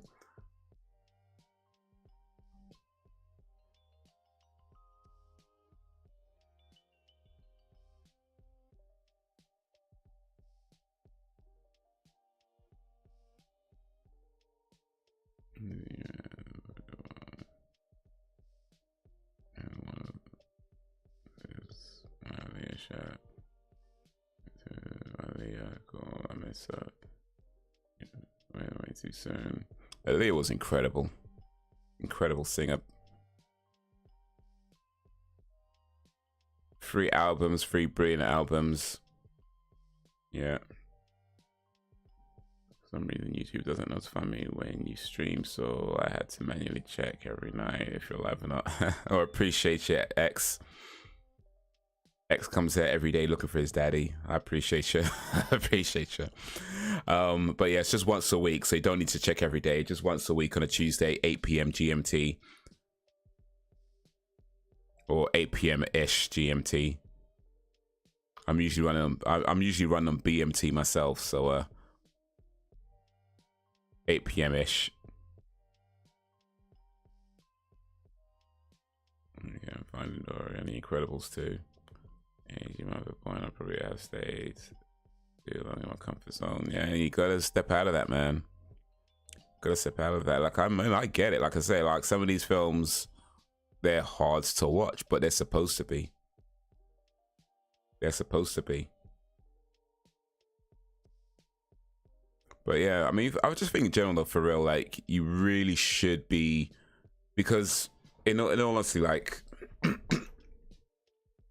it's like food, you know. If you only ever eat foods that you like, like you don't really build any kind of real tolerance for things, you know, like when you look at I don't know, like we all like, I don't know, chocolates and cakes and biscuits and things like that, but if that's all you ever eat, then you're going to run into problems. That you need to eat things that are going to give you like levels of like protein and fiber, and some of those things don't always taste so nice, right? Now there's recipes you can do and blah blah blah blah blah, but generally speaking they don't always taste so nice. So yeah, like you gotta put yourself in these situations where it is uncomfortable and learn to be comfortable in that uncomfortableness. You know, learn to be okay with being uncomfortable, because things don't always go so well. You know, things don't always go the way you want them to go, or, you know, and so on. And if at this anytime things get a little rough and uncomfortable, you're cowering because you can't take it, I mean, that's a problem. Because sometimes you need to be the one that deals with it.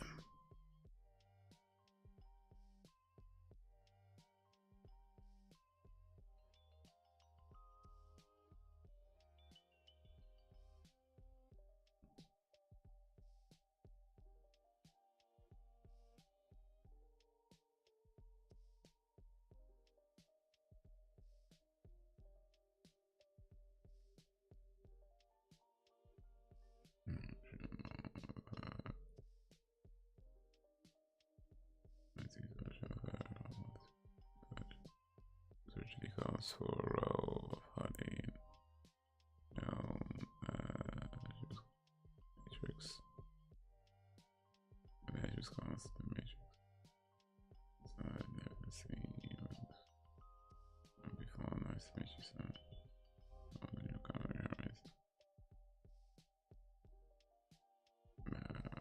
Passed away.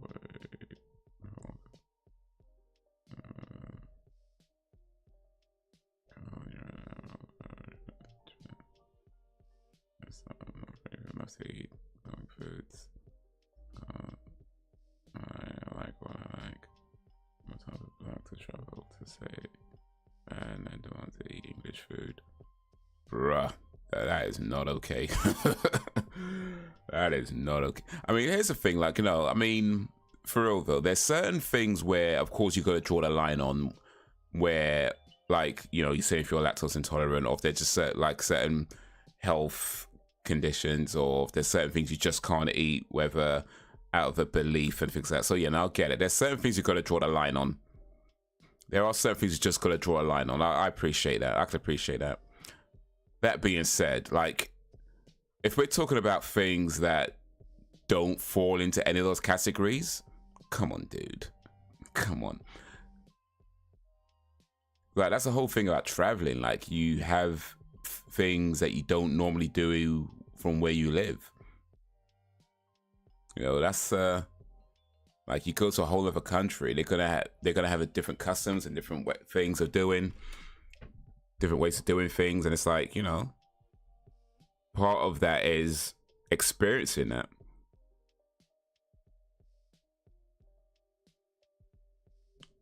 Oh.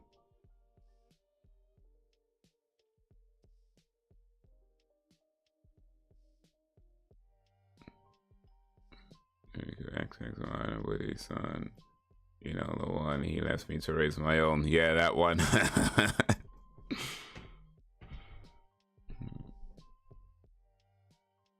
Oof.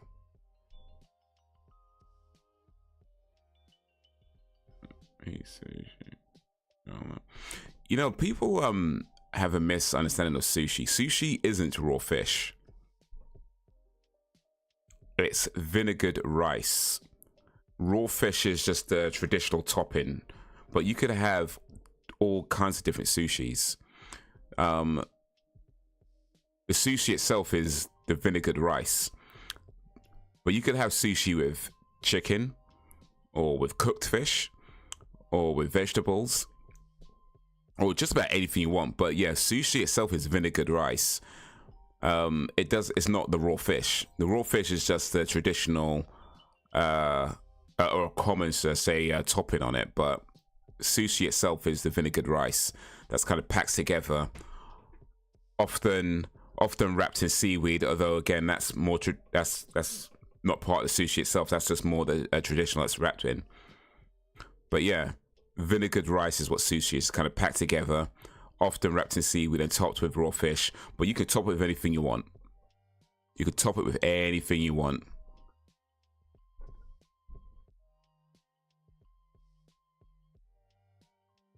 So if you go to like a sushi bar or a sushi restaurant, you see they have like a million different options on the different types of sushis you can have. And it doesn't have to be raw fish. Like many of them are going to be vegetables, chicken, other things. Some get real creative with it.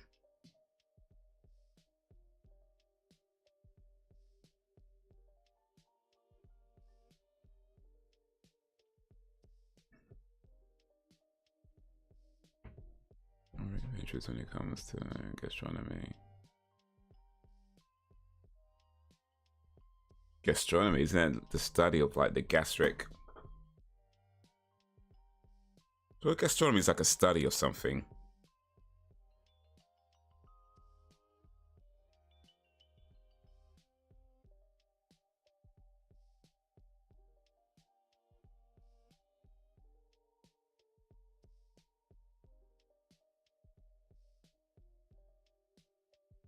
Okay, the practice or arts of choosing, cooking, and eating good food.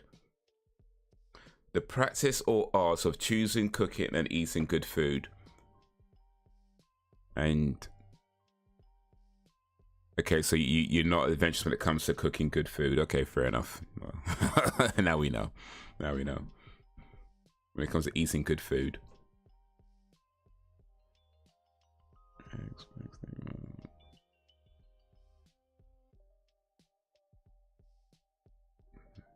Dude, if you could watch American History X, you can watch Martyrs. That one scene in American History X with the pavement. If you can watch that, you can watch Martyrs.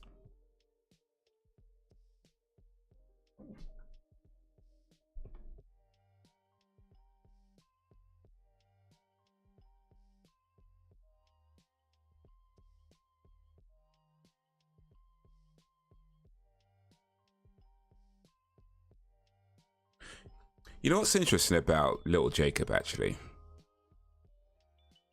And this is something that I've noticed for a little while, actually. It's kind of interesting. Kind of funny. But little Jacob knows a lot of words, right? A lot of words.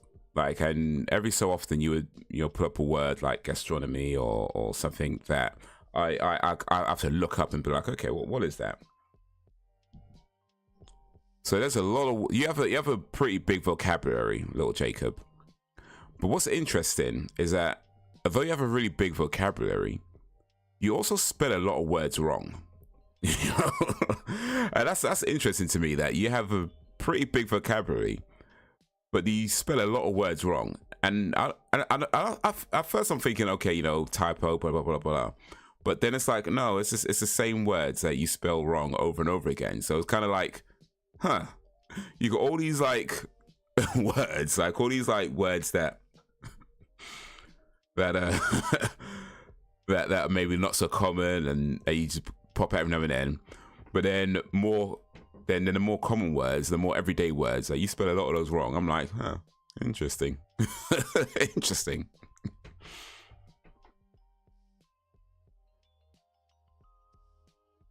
Hey, why are you watching a brother? Damn. It's what I do. It's what I do. Like I'm under the microscope. Everybody's under the microscope in this village. Even if you don't realize it. Haze is paying attention. Trust that. Haze is paying attention. I made a banging spec ball the other night. Even made my own sauce instead of a jar for a change. Only I didn't have it with spaghetti. I'll put it on top of a deck XSplit. Oh, nice. See, creativity, getting creative with it. So wait, do you not normally make your own sauces, Sam? Because like, I mean, I kind of assumed most people just make their own sauces.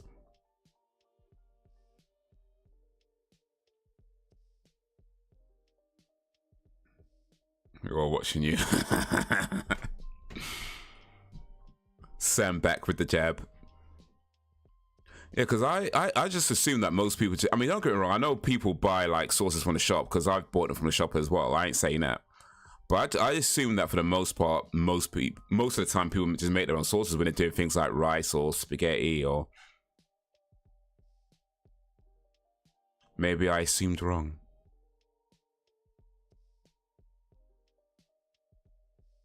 I'm having to save you from looking at words. Nah, it's alright. I don't mind looking stuff up. Now I know what gastronomy is, so that's a good thing. I just learned what gastronomy is today. I thought it was something else, and now I just looked it up. I know what it is now. So now keep saying what you say, man. It's no problem. No problem with that.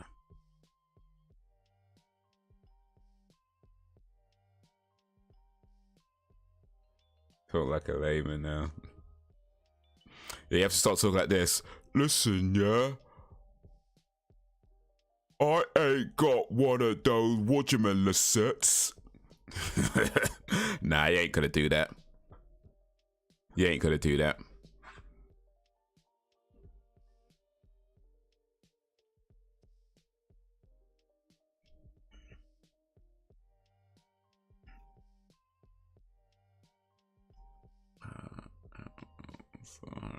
Sponge.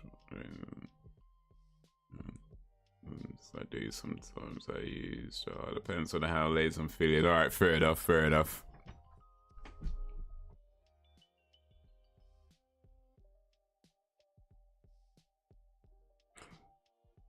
Yeah, I usually make like a stew.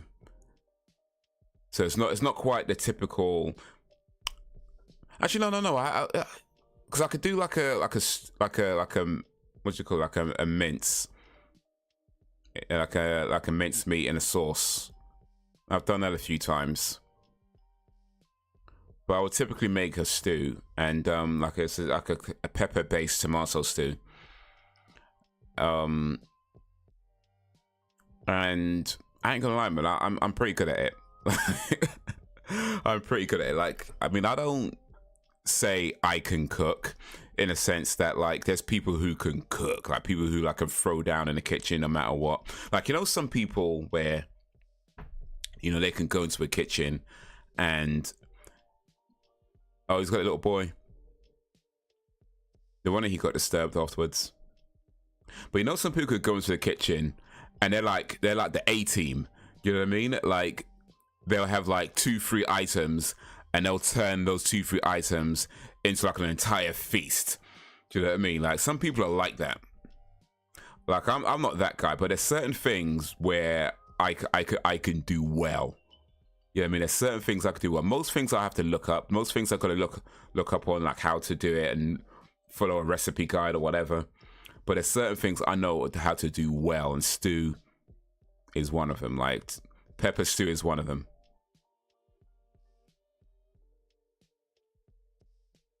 Well, probably the only thing, actually, to be honest with you, it's probably the only thing I can do well. But still, pepper stew, which I could pull it on rice, I could pull it on spaghetti. If I get lazy, I can just get some bread out and just like dip it in the bread, dip the bread in it. But yeah, pepper stew I can do well. Well, I don't know if it's called pepper stew. I call it pepper stew, but that might not be its actual name. There may be an actual name for it, but it's made with tomatoes, peppers, use onions, tomato puree is important, oil.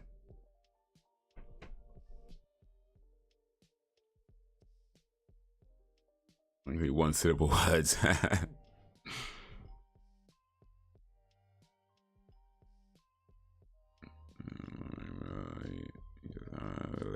That's where my parts should be. That's fine.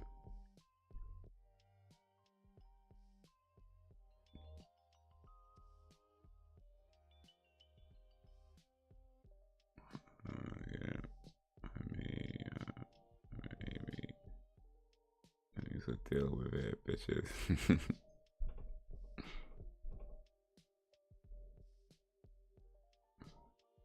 No.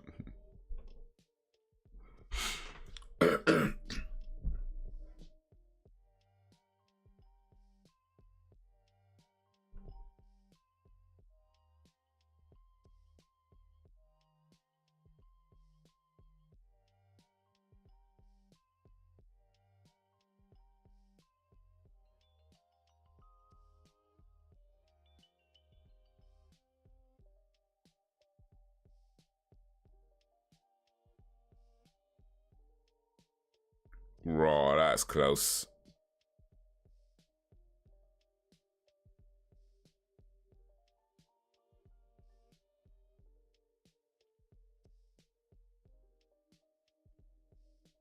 Tommy, no.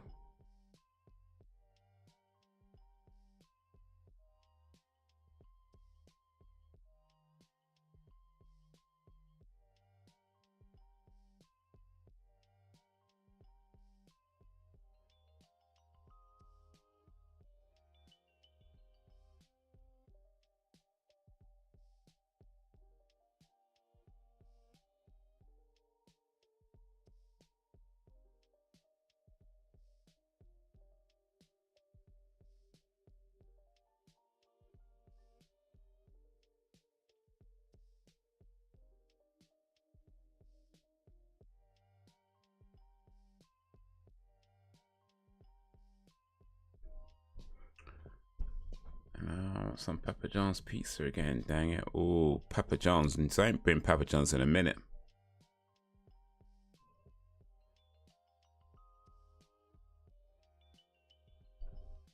I think the fact that you had to explain that you're joking. Yeah. I mean, if you have to tell people it was a joke, then maybe, you know what I mean?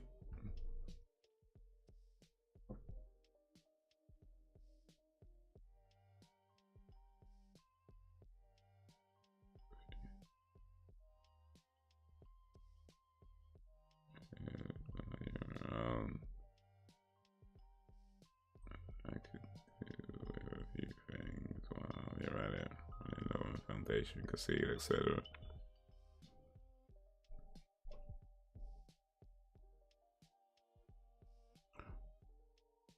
By the way, Jakes, when you buy foundation, make sure you buy the foundation that matches the tone of your neck and not the tone of your face. That's a good tip, that is.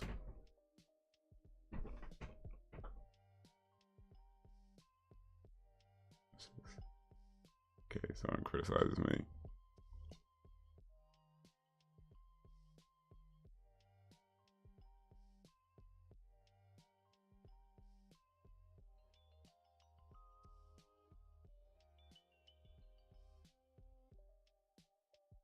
This man is not human.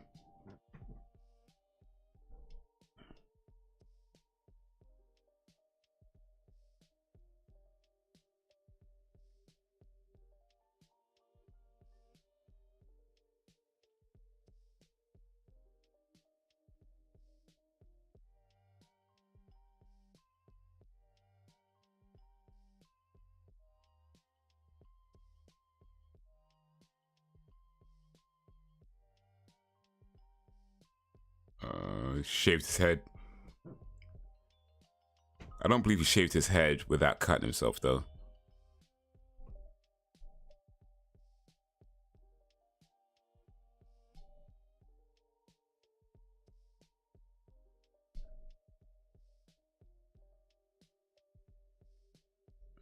No, we can. I want to get the buffalo chicken. So garlic. Next time. So you must get sick for tolerating, no stop ripping.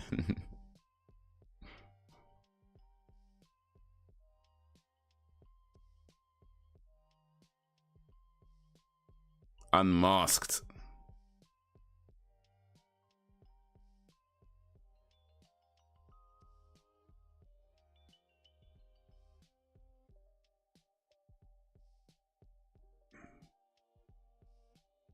Ugh. What happened, dude?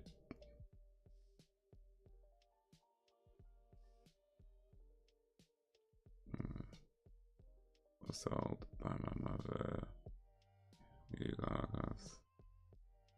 Okay, so Brax, why is by my mother in quotation marks? that seems like an odd way to put it. I was told by my mother they only do garlic crust for the largest. Like, why is by my mother in quotation? Like, your mother told you something, okay, right? Or was she not your mother? Like, what's going on there? Like, why is by my mother in quotation marks? I was told by my mother. Is that code for something? Like,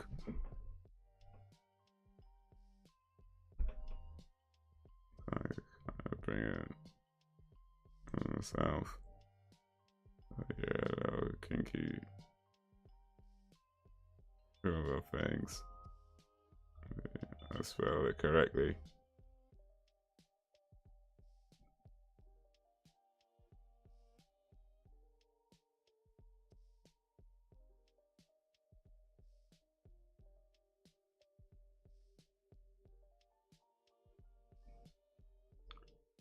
Yeah. So, okay, fair enough, fair enough. Now spell most.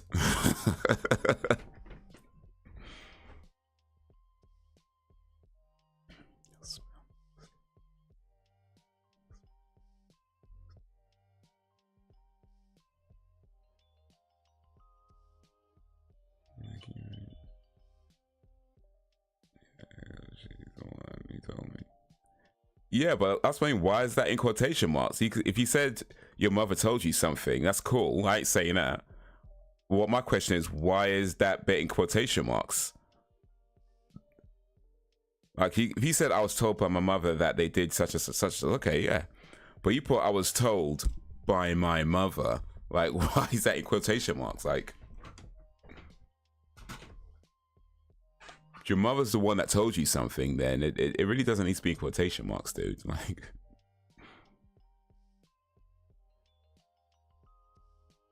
if you put it in quotation marks, it's questioning whether you were told something or whether the person's your mother or not. That's what quotations like that refers to.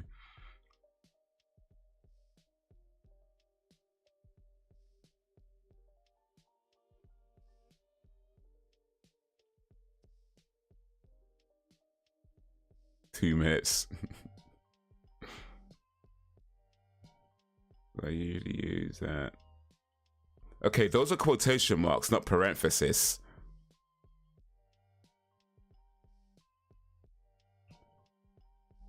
What you okay? Those are okay, you know what? Never mind. I just remembered you're American. It's okay. It's okay. Never mind. Anyway,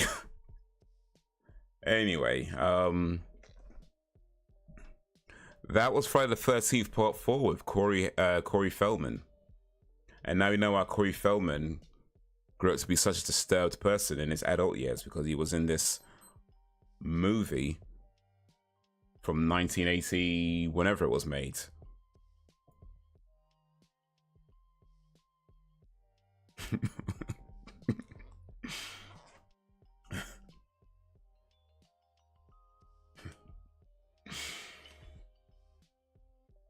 He's well, homie.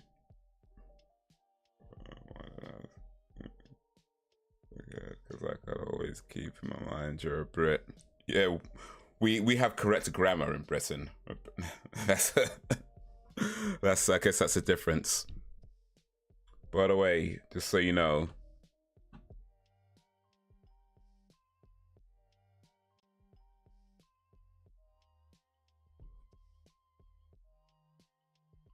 parentheses refer to brackets. Those two dashes are quotation marks, as in you are quoting something or suggesting something it is other than what you are saying it is.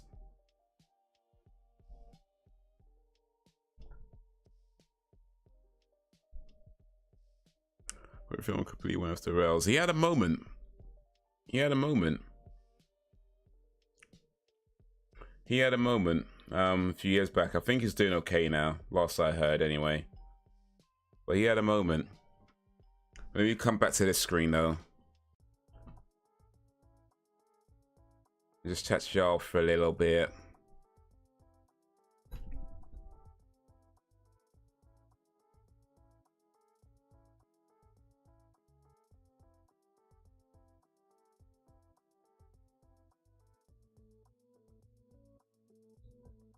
And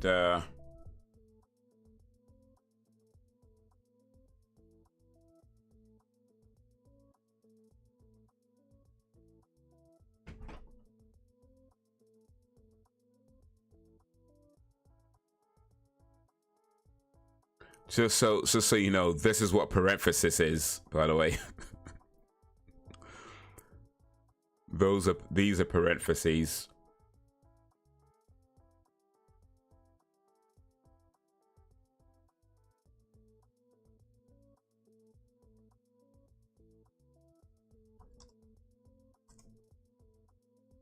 These are quotation marks.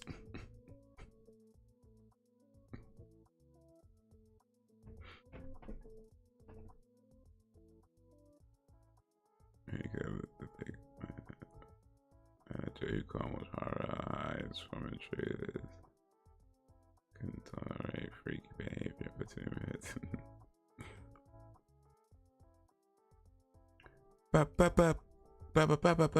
I don't want. You know, minute.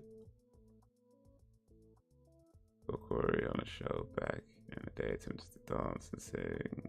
Michael Jackson. It was a dreadful rendition. Hey, that Memphis fun, man. I mean, if you've been through the type of stuff that he's been through, allegedly, which by the way is how I use quotation marks. I mean, I'm not gonna tell. I'm not gonna say whether you went through that or not. But he talks about going through some horrible things, and if he did go through that, then bro, let him dance like Michael Jackson. If you want to, you know what I mean, let him do his horrible renditions. If he went through the things that he said he went through, bro, let him do his horrible renditions of Michael Jackson songs. It's not even. And it says for proper grammar, lady.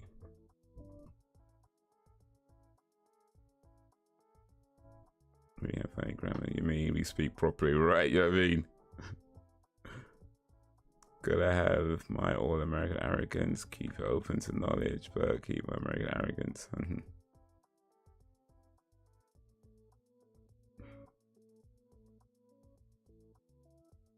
It's so nice to feel appreciated. You can screenshot as someone reminds yourself that this one yourself. You're obsessed with program lately. We appreciate you, bro. So kinda.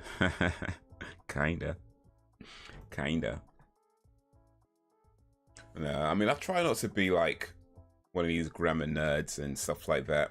I mean I think I said this before actually as well. Like I mean if I see people make grammar mistakes or spelling mistakes, like 99% of the time I'm not gonna say nothing, because at the end of the day I'm not your teacher. I don't need to be correcting people on this thing, and it's all informal. And the way I see it, as long as I understand what you're saying, you know, spelling mistakes, grammar, whatever, I don't care. If I understand what you're saying, it's so good.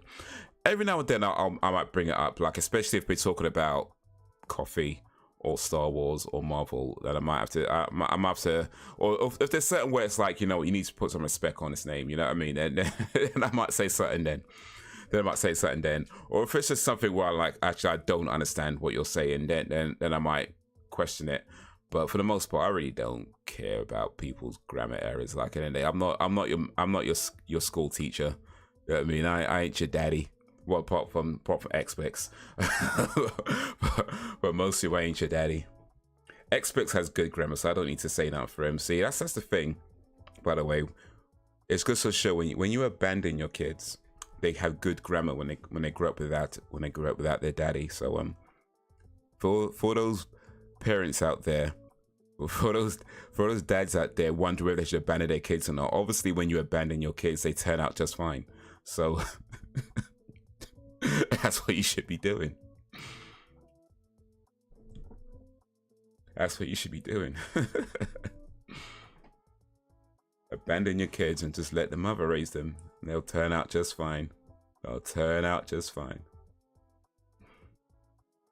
Well, it's a Catholic school in the 1950s or 60s. No, because that would involve time traveling, which I don't do anymore. And that also sounds expensive. A private school? Well, I ain't got no private school.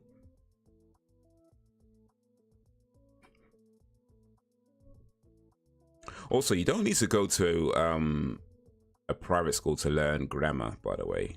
I mean, I don't know if that was a joke or not. It's probably supposed to be a joke, and I just didn't really get the joke, to be honest with you. But you don't need to go to any kind of school to learn grammar. You can literally just learn it by just doing so. In fact, BBC, oh, you know what? I don't know if you have this in America or something like this, but BBC Bite Size?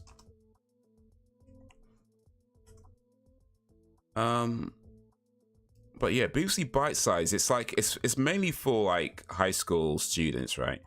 But I believe anybody can just go on it and just do like the lessons and stuff and just learn things about grammar, maths, and things like that. And they've got like loads of stuff on it. So, but yeah, if you search BBC Bite Size, you could, yeah, there you go on. They got, I mean, I'll show you actually real quick. There we go, BBC Bite Size. So yeah, you got loads of stuff like, you know, English, maths, science, all kinds of stuff. Like I said, it's aimed mostly at sort of secondary school kids, well, primary and secondary school kids. Oh, apparently they got stuff for older people as well, careers. I don't know this. This is new to me, but they got stuff for various skills and jobs. So yeah, anyway, BBC Bite Size is a good place to go to and just like, you know, learn some stuff about, yeah, like chemistry, biology, maths, you know. Just, so yeah, you don't even need to go to school. Like you can just like go BBC Bite Size and just read stuff there. So yeah, there's a tip for people. BBC Bite Size is a good resource.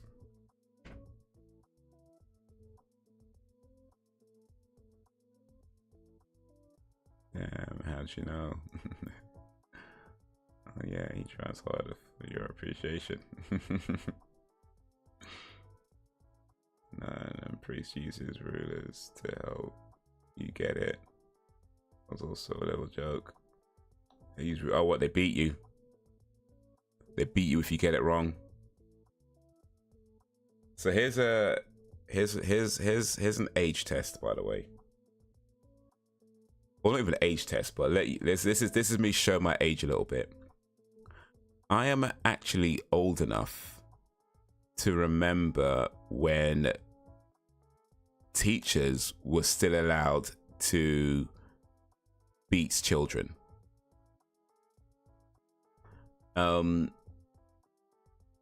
Now, or at the very least, I'm old enough to remember when it happened on a relatively regular basis. Because I can remember being in primary school and my headmaster at the time, like, I mean, beats is maybe a bit of a stretch. He wouldn't beat you, like he wouldn't get like stick out and whoop you. It wasn't that bad, but he would poke you in the chest hard. And you got to think, like, at primary school when you're like, you know, 6, 7 years old, and you got a big man poking you in the chest. It doesn't sound like much, but trust that finger feels like a tree trunk when you're that little and you got a big man poking you in the chest like that. But yeah, I remember like they would do that. And granted, maybe they weren't exactly allowed to do it now, you know, maybe, but they did it. They did it. And of course, we're too young to know whether you can, you know, say that. And so we just took it. But yeah, I can remember being in the headmaster's office, and dude just poke you in the chest like, don't do that. Like, it'd be like that. And you'd be standing there like trying your hardest not to cry. You know, you'd be just trying your hardest not to cry, but trust, that finger felt like a tree trunk, just like boom, boom, like right in your chest, boom, boom, boom. But yeah, that was my primary school.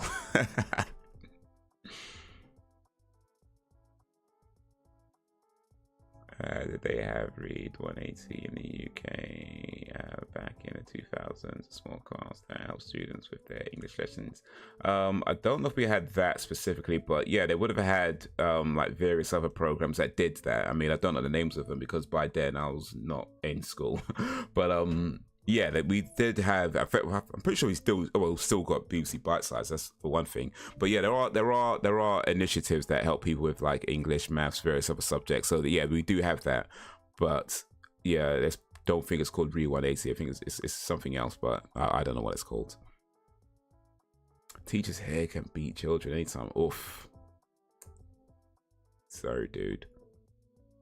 I was beat by teachers when I was in Jamaica for 2 years. I fell off.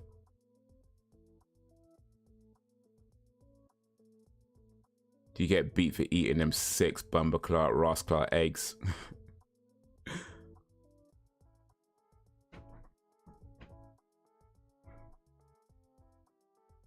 in Jamaica, if you ask a teacher for a pencil, do they say, "Me not have that"? Sir, can I have a pen? Me not have that. Can I have a paper? Can I have some paper? Me not have that.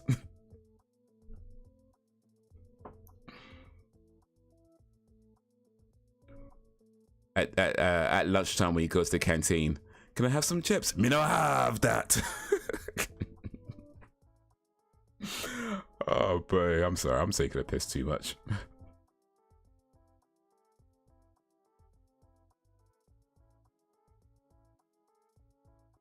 Academy Catholic school, but my homeroom teacher, she had a little belt, and she'd even take to the restroom and would say, "You better get it together and dry up right now." I'm innocent, so I never got beat. Whenever my friend starts trouble, I sometimes get dragged into it. Off. Wait, watch out for friends like that. I remember suppressing the urge to cry when I got the strap from my teacher back in the day. Yeah, man, it's all you can do. Just like, just try to hold it in. Get outside the room and you start bawling.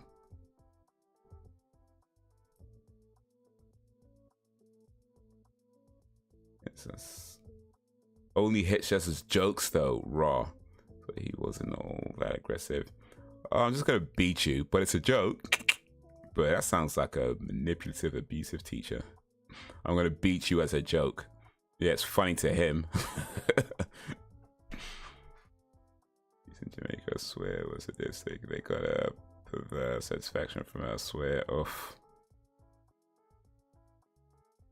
I never got hit by a teacher. One made gross comments, but never hit. Oof. Didn't get hit, got hit on. So we all went to dodgy schools there by the sounds of it. we all went to dodgy schools by the sounds of it, bruh. Every single one of us went to a dodgy school.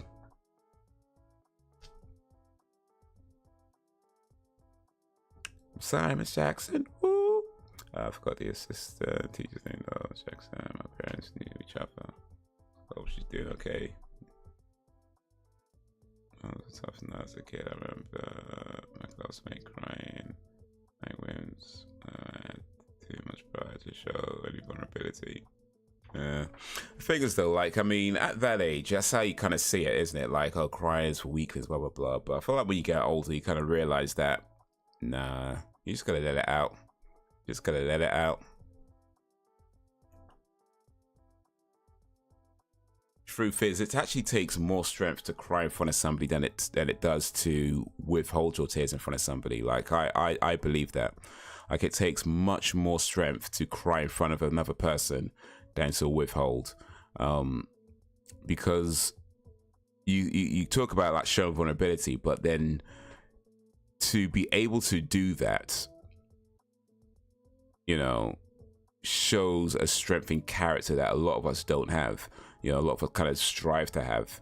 So like, I mean, when you're a kid, you don't realize these sorts of things. You just feel, oh, he's a weakling, blah, blah, blah. But I think when you get older, you kind of realize that it's, yeah, like crying is, like, I mean, like I said earlier, crying is free therapy.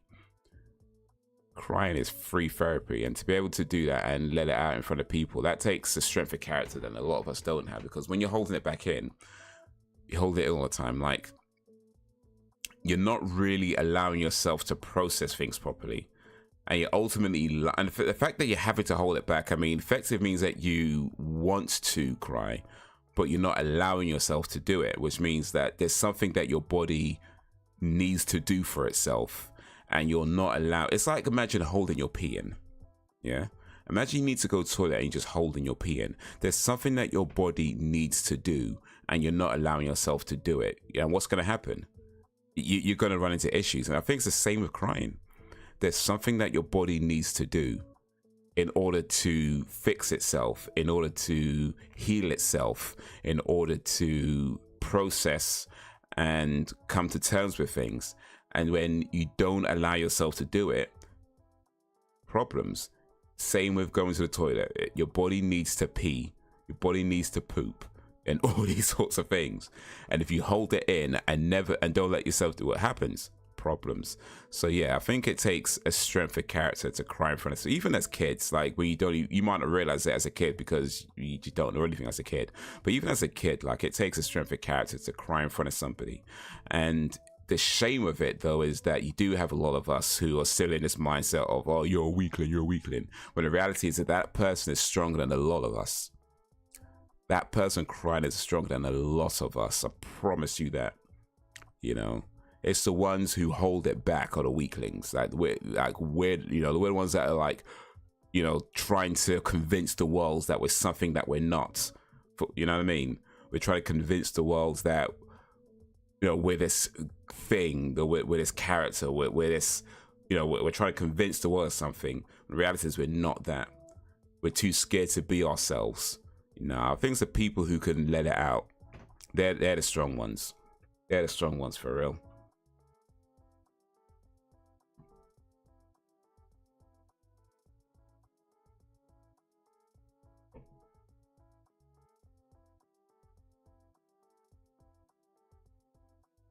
You know, my former blood older sister went to that Catholic school, and we weren't even Catholic.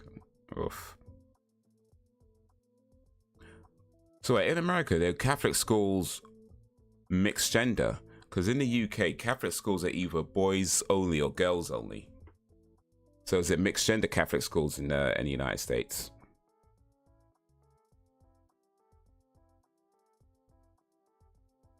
The teacher would tell me I look good in a French maid uniform. I was like 12. Yeah, that guy's a creep. Hope he's in jail.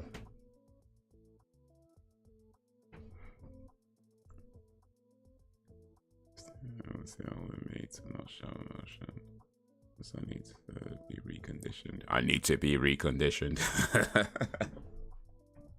Nah, ain't that deep. Ain't that deep. But yeah, I do think showing emotion is strength. There's strength in showing emotion. You know, I mean, of course, part of being emotional is understanding your own emotions and understanding that not everybody who you show emotions to is going to handle it in a good way. You know, there's an understanding of that as well. And of course, there are times where you need to be more logical in your approach to certain things. But in order to be logical in your approach, you need to allow yourself the emotional capacity to understand how you feel about something, or in order to be logical in the best way possible. Because if you're too logical, you're going to make bad decisions, and if you're too emotional, you're going to make bad decisions, right? So in order to But if you're trying to deal with a situation that requires more logic than emotion, you still need to allow yourself to be emotional so that you're not making bad decisions in your logic. You know, if you cut off emotions completely, I promise you, you will always make bad decisions if you're not allowing yourself to feel things. That's what humanity is. We feel things. You know, we have feelings and emotions, and some things upset us, some things, you know, make us happy. You know, some things hurt our feelings. You know, if we're not acknowledging that in any way and just being completely logical about everything in our approach, you're gonna make bad decisions. I promise you that. And the opposite is true as well. If you ignore logic completely and just be completely emotional all the time, you're going to make bad decisions. You need to balance them out. But it means you need to allow yourself to feel things. You know, you need to allow yourself to feel things. You need to allow your body to process it in the way that it needs to process it. And then you can look at where you need to be more emotional or where you need to be more logical and make better decisions from that.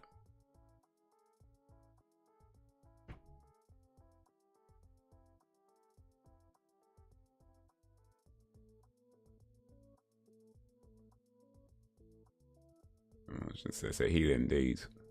Indeed. Age, you're so wise. I don't know about that. I'm just old, really. I'm just old, and I've seen a lot of stuff, I guess. I'll try to learn from my mistakes. Hopefully it means something to somebody.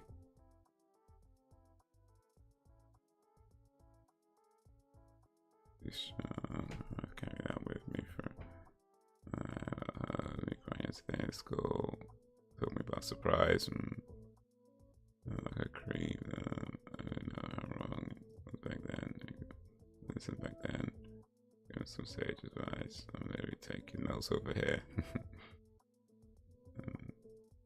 Experience that. Rereading this moment here till tomorrow. It's day 2 right now. Day number 2. Yeah, man. Oh. I know a few things, I guess. Just a few things.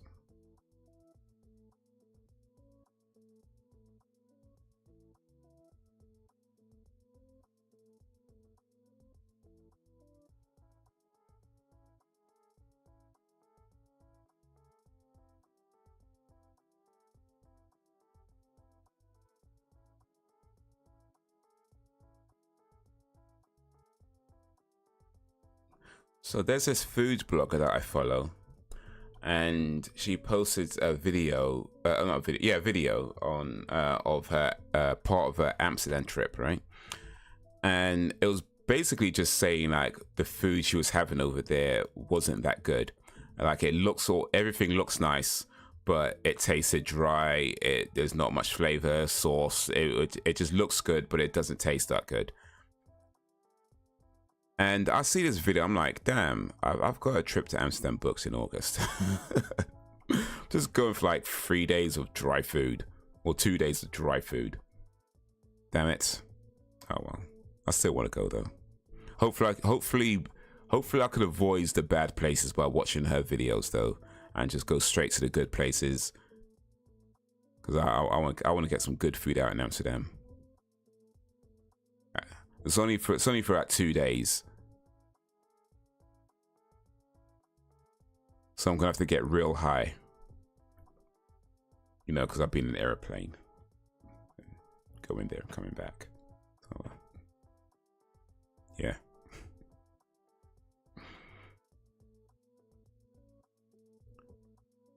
All these styles from creeps in the world. It's whatever.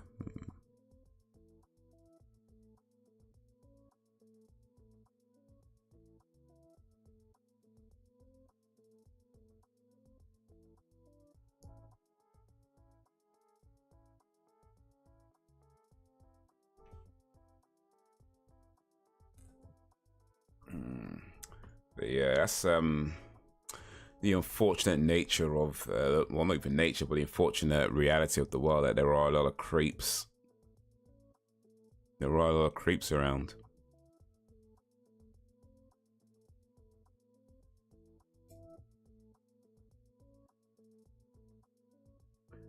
And there's many women out there that have had a lot of experience with dealing with creeps.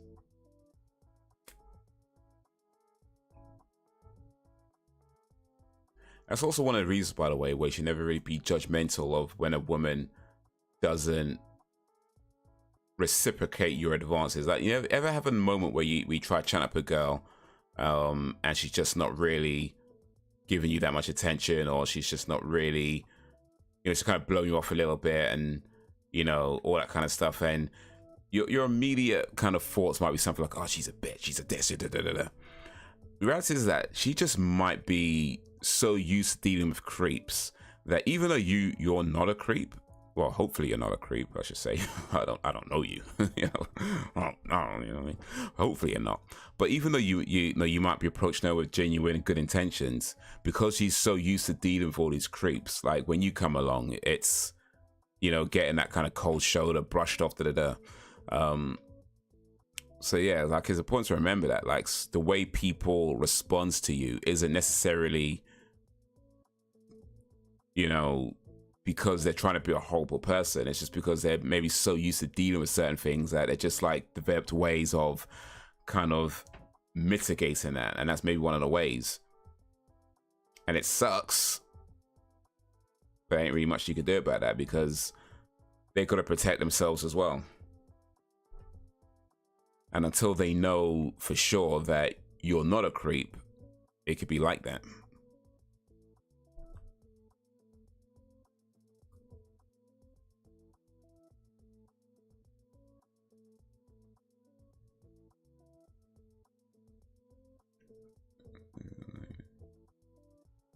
It's so fun doing it. Really that bad.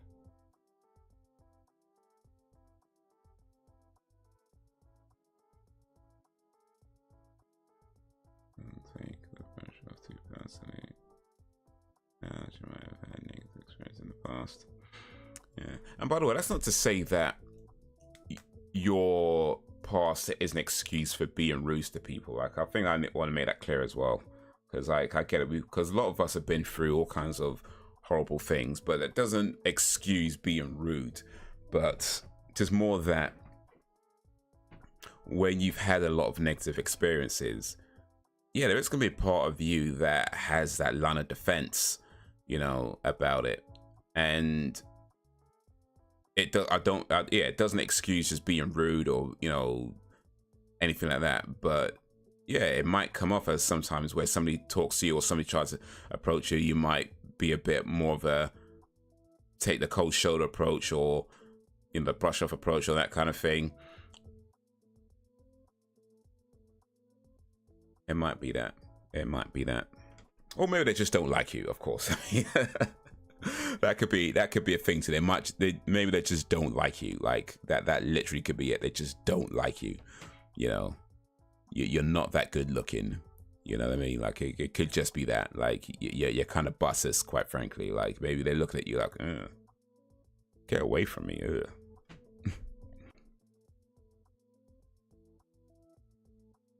Just used to it. Oof.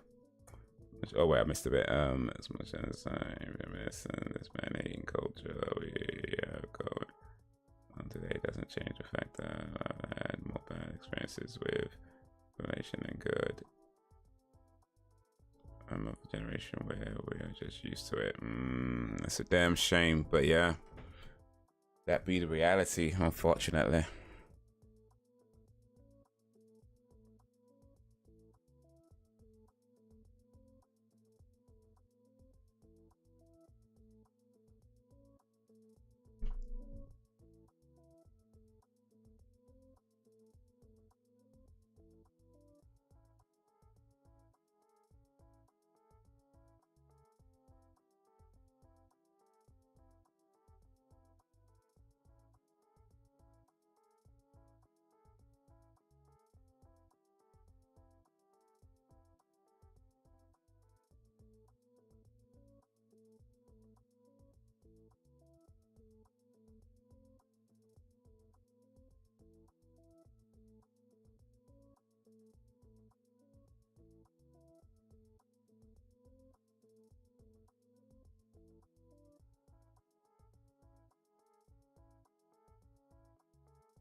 Because we don't have such inclement weather in England. We just had a storm actually. Well, not so much in London, to be fair. But there was a storm Kathleen. I think it was mostly in the north of England, like or gone up to like Scotland area, like that, you know, so Scotland, north of England area. But yeah, I think we did get like a little bit of remnants of the storm as it passed through. But yeah, we just had a storm in the UK last week, was it? Yeah, I think it was last week. But yeah, Storm Kathleen just happened. So we do get that kind of weather, maybe not as badly as Louisiana, but yeah, we do get it from time to time.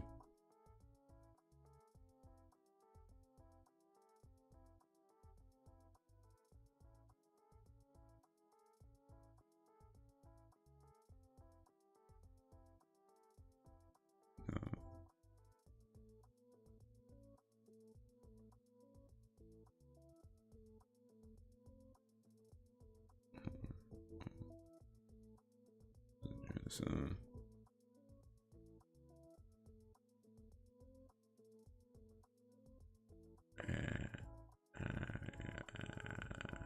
extreme.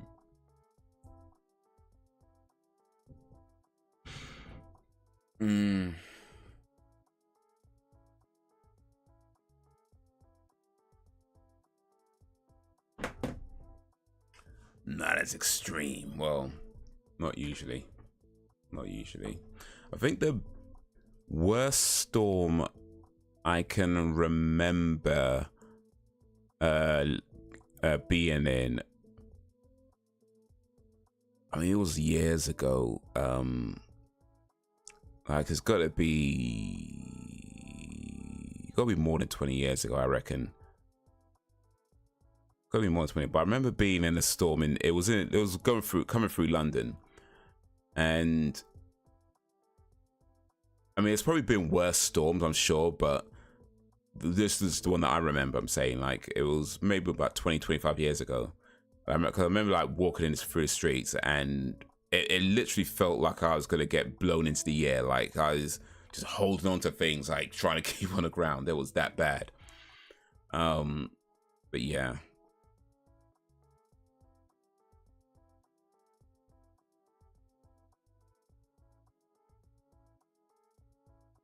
Using this in the summer.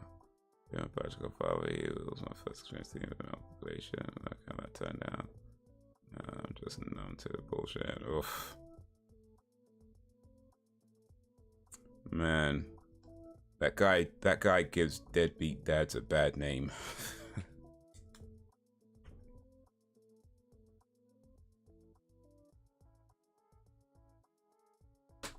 Oosh.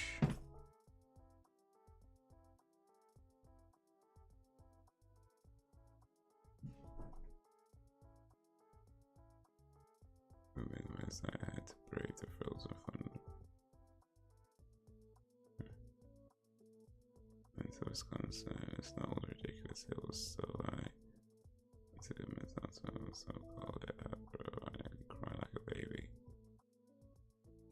Man, what is the weather like in America though? Because we watch all these American movies and TV shows, and it's always like sunny, right? And the weather's always like you must make like 1 million movies a year all at one time. Do you know what I mean?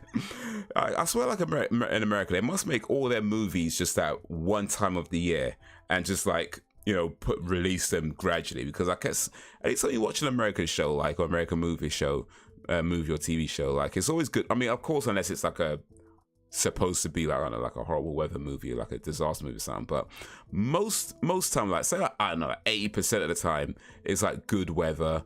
You know, sunny or just calm.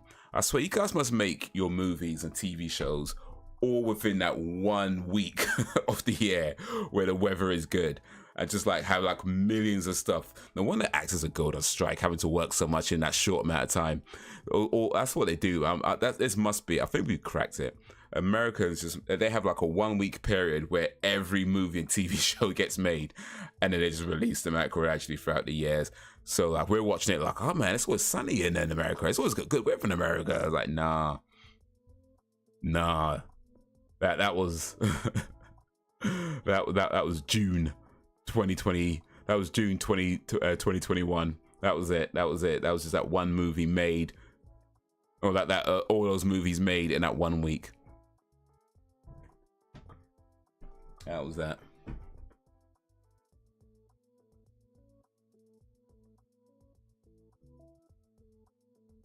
Sometimes you might experience some picture type storms and hurricanes coming through Louisiana. That's the crazy freeze in their bones. It's the next exotic weather. Oof.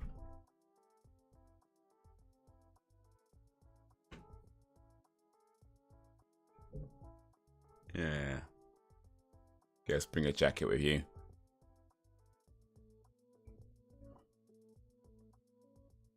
Thick jacket. This. Oh, it needs heat.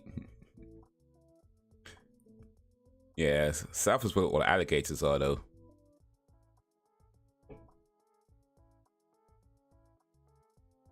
Seas up north, don't get upset with the weather. We ain't wimps. See us up. Oh, I spread that wrong, so map. See us up north. The weather. We ain't wimps. You know, in Scotland, like they have all those high winds up in Scotland, and they still just walk out in kilts. Listen, don't let nobody tell you Scottish men ain't hard. Like from the moment you can tell me you wearing a kilt in like just these winds and just start throwing logs around, nah, bruh, they be like throwing logs, wearing kilts in these high winds. Yeah, nah, don't let me tell you Scottish men ain't hard. That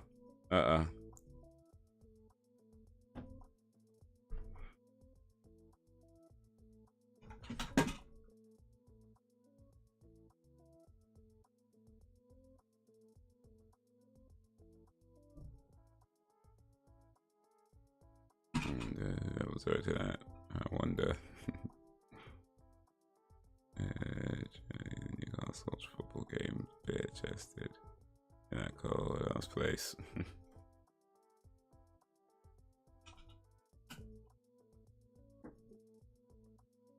I'm from Newcastle, man. Why, I man.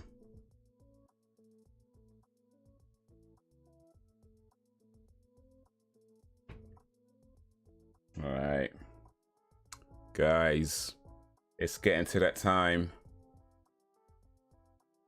It's getting to that time to start winding down. Next week, playing some video games.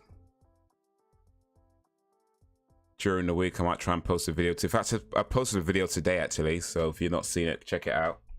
It's a short video. Talking about mini donuts. So check it out if you haven't watched it already.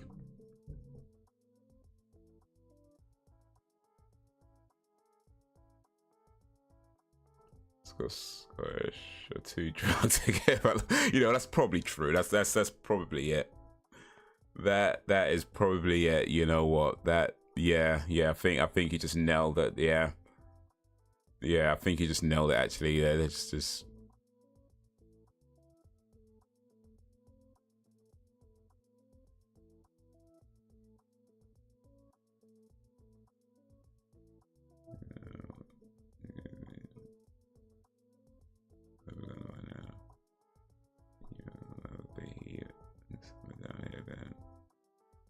Bro. But yeah, guys, but yeah, next week, yeah, playing some video games next week. That's the plan for then. Try and post a video too in the meantime. Check out the one I posted already. If you haven't already, follow me on my food vlog Instagram page. It's called Haze Gonna Eat That on Instagram. I started that in January. It started out as a coffee vlog. It's still a coffee vlog, but it's also a food vlog as well. So I decided to change the name recently because it kind of made more sense to be like, you know, I'm talking about all kinds of stuff, not just coffee. So let me give it a name that's representative of, a bit more representative of what I'm doing. So it's called Haze Gonna Eat That because Haze gonna eat that. You know what I'm saying? But yeah, check that out. And yeah, guys, you have been awesome as always. I appreciate you and all that you do. Thank you for keeping me company. Thank you for keeping it lively.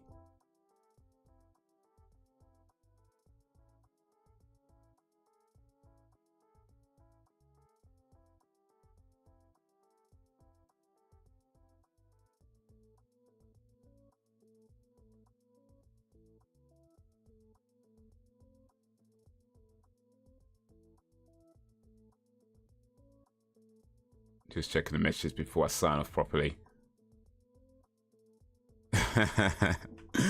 Oh, you's not gonna be fighting. Nah. That's all good. It's all good.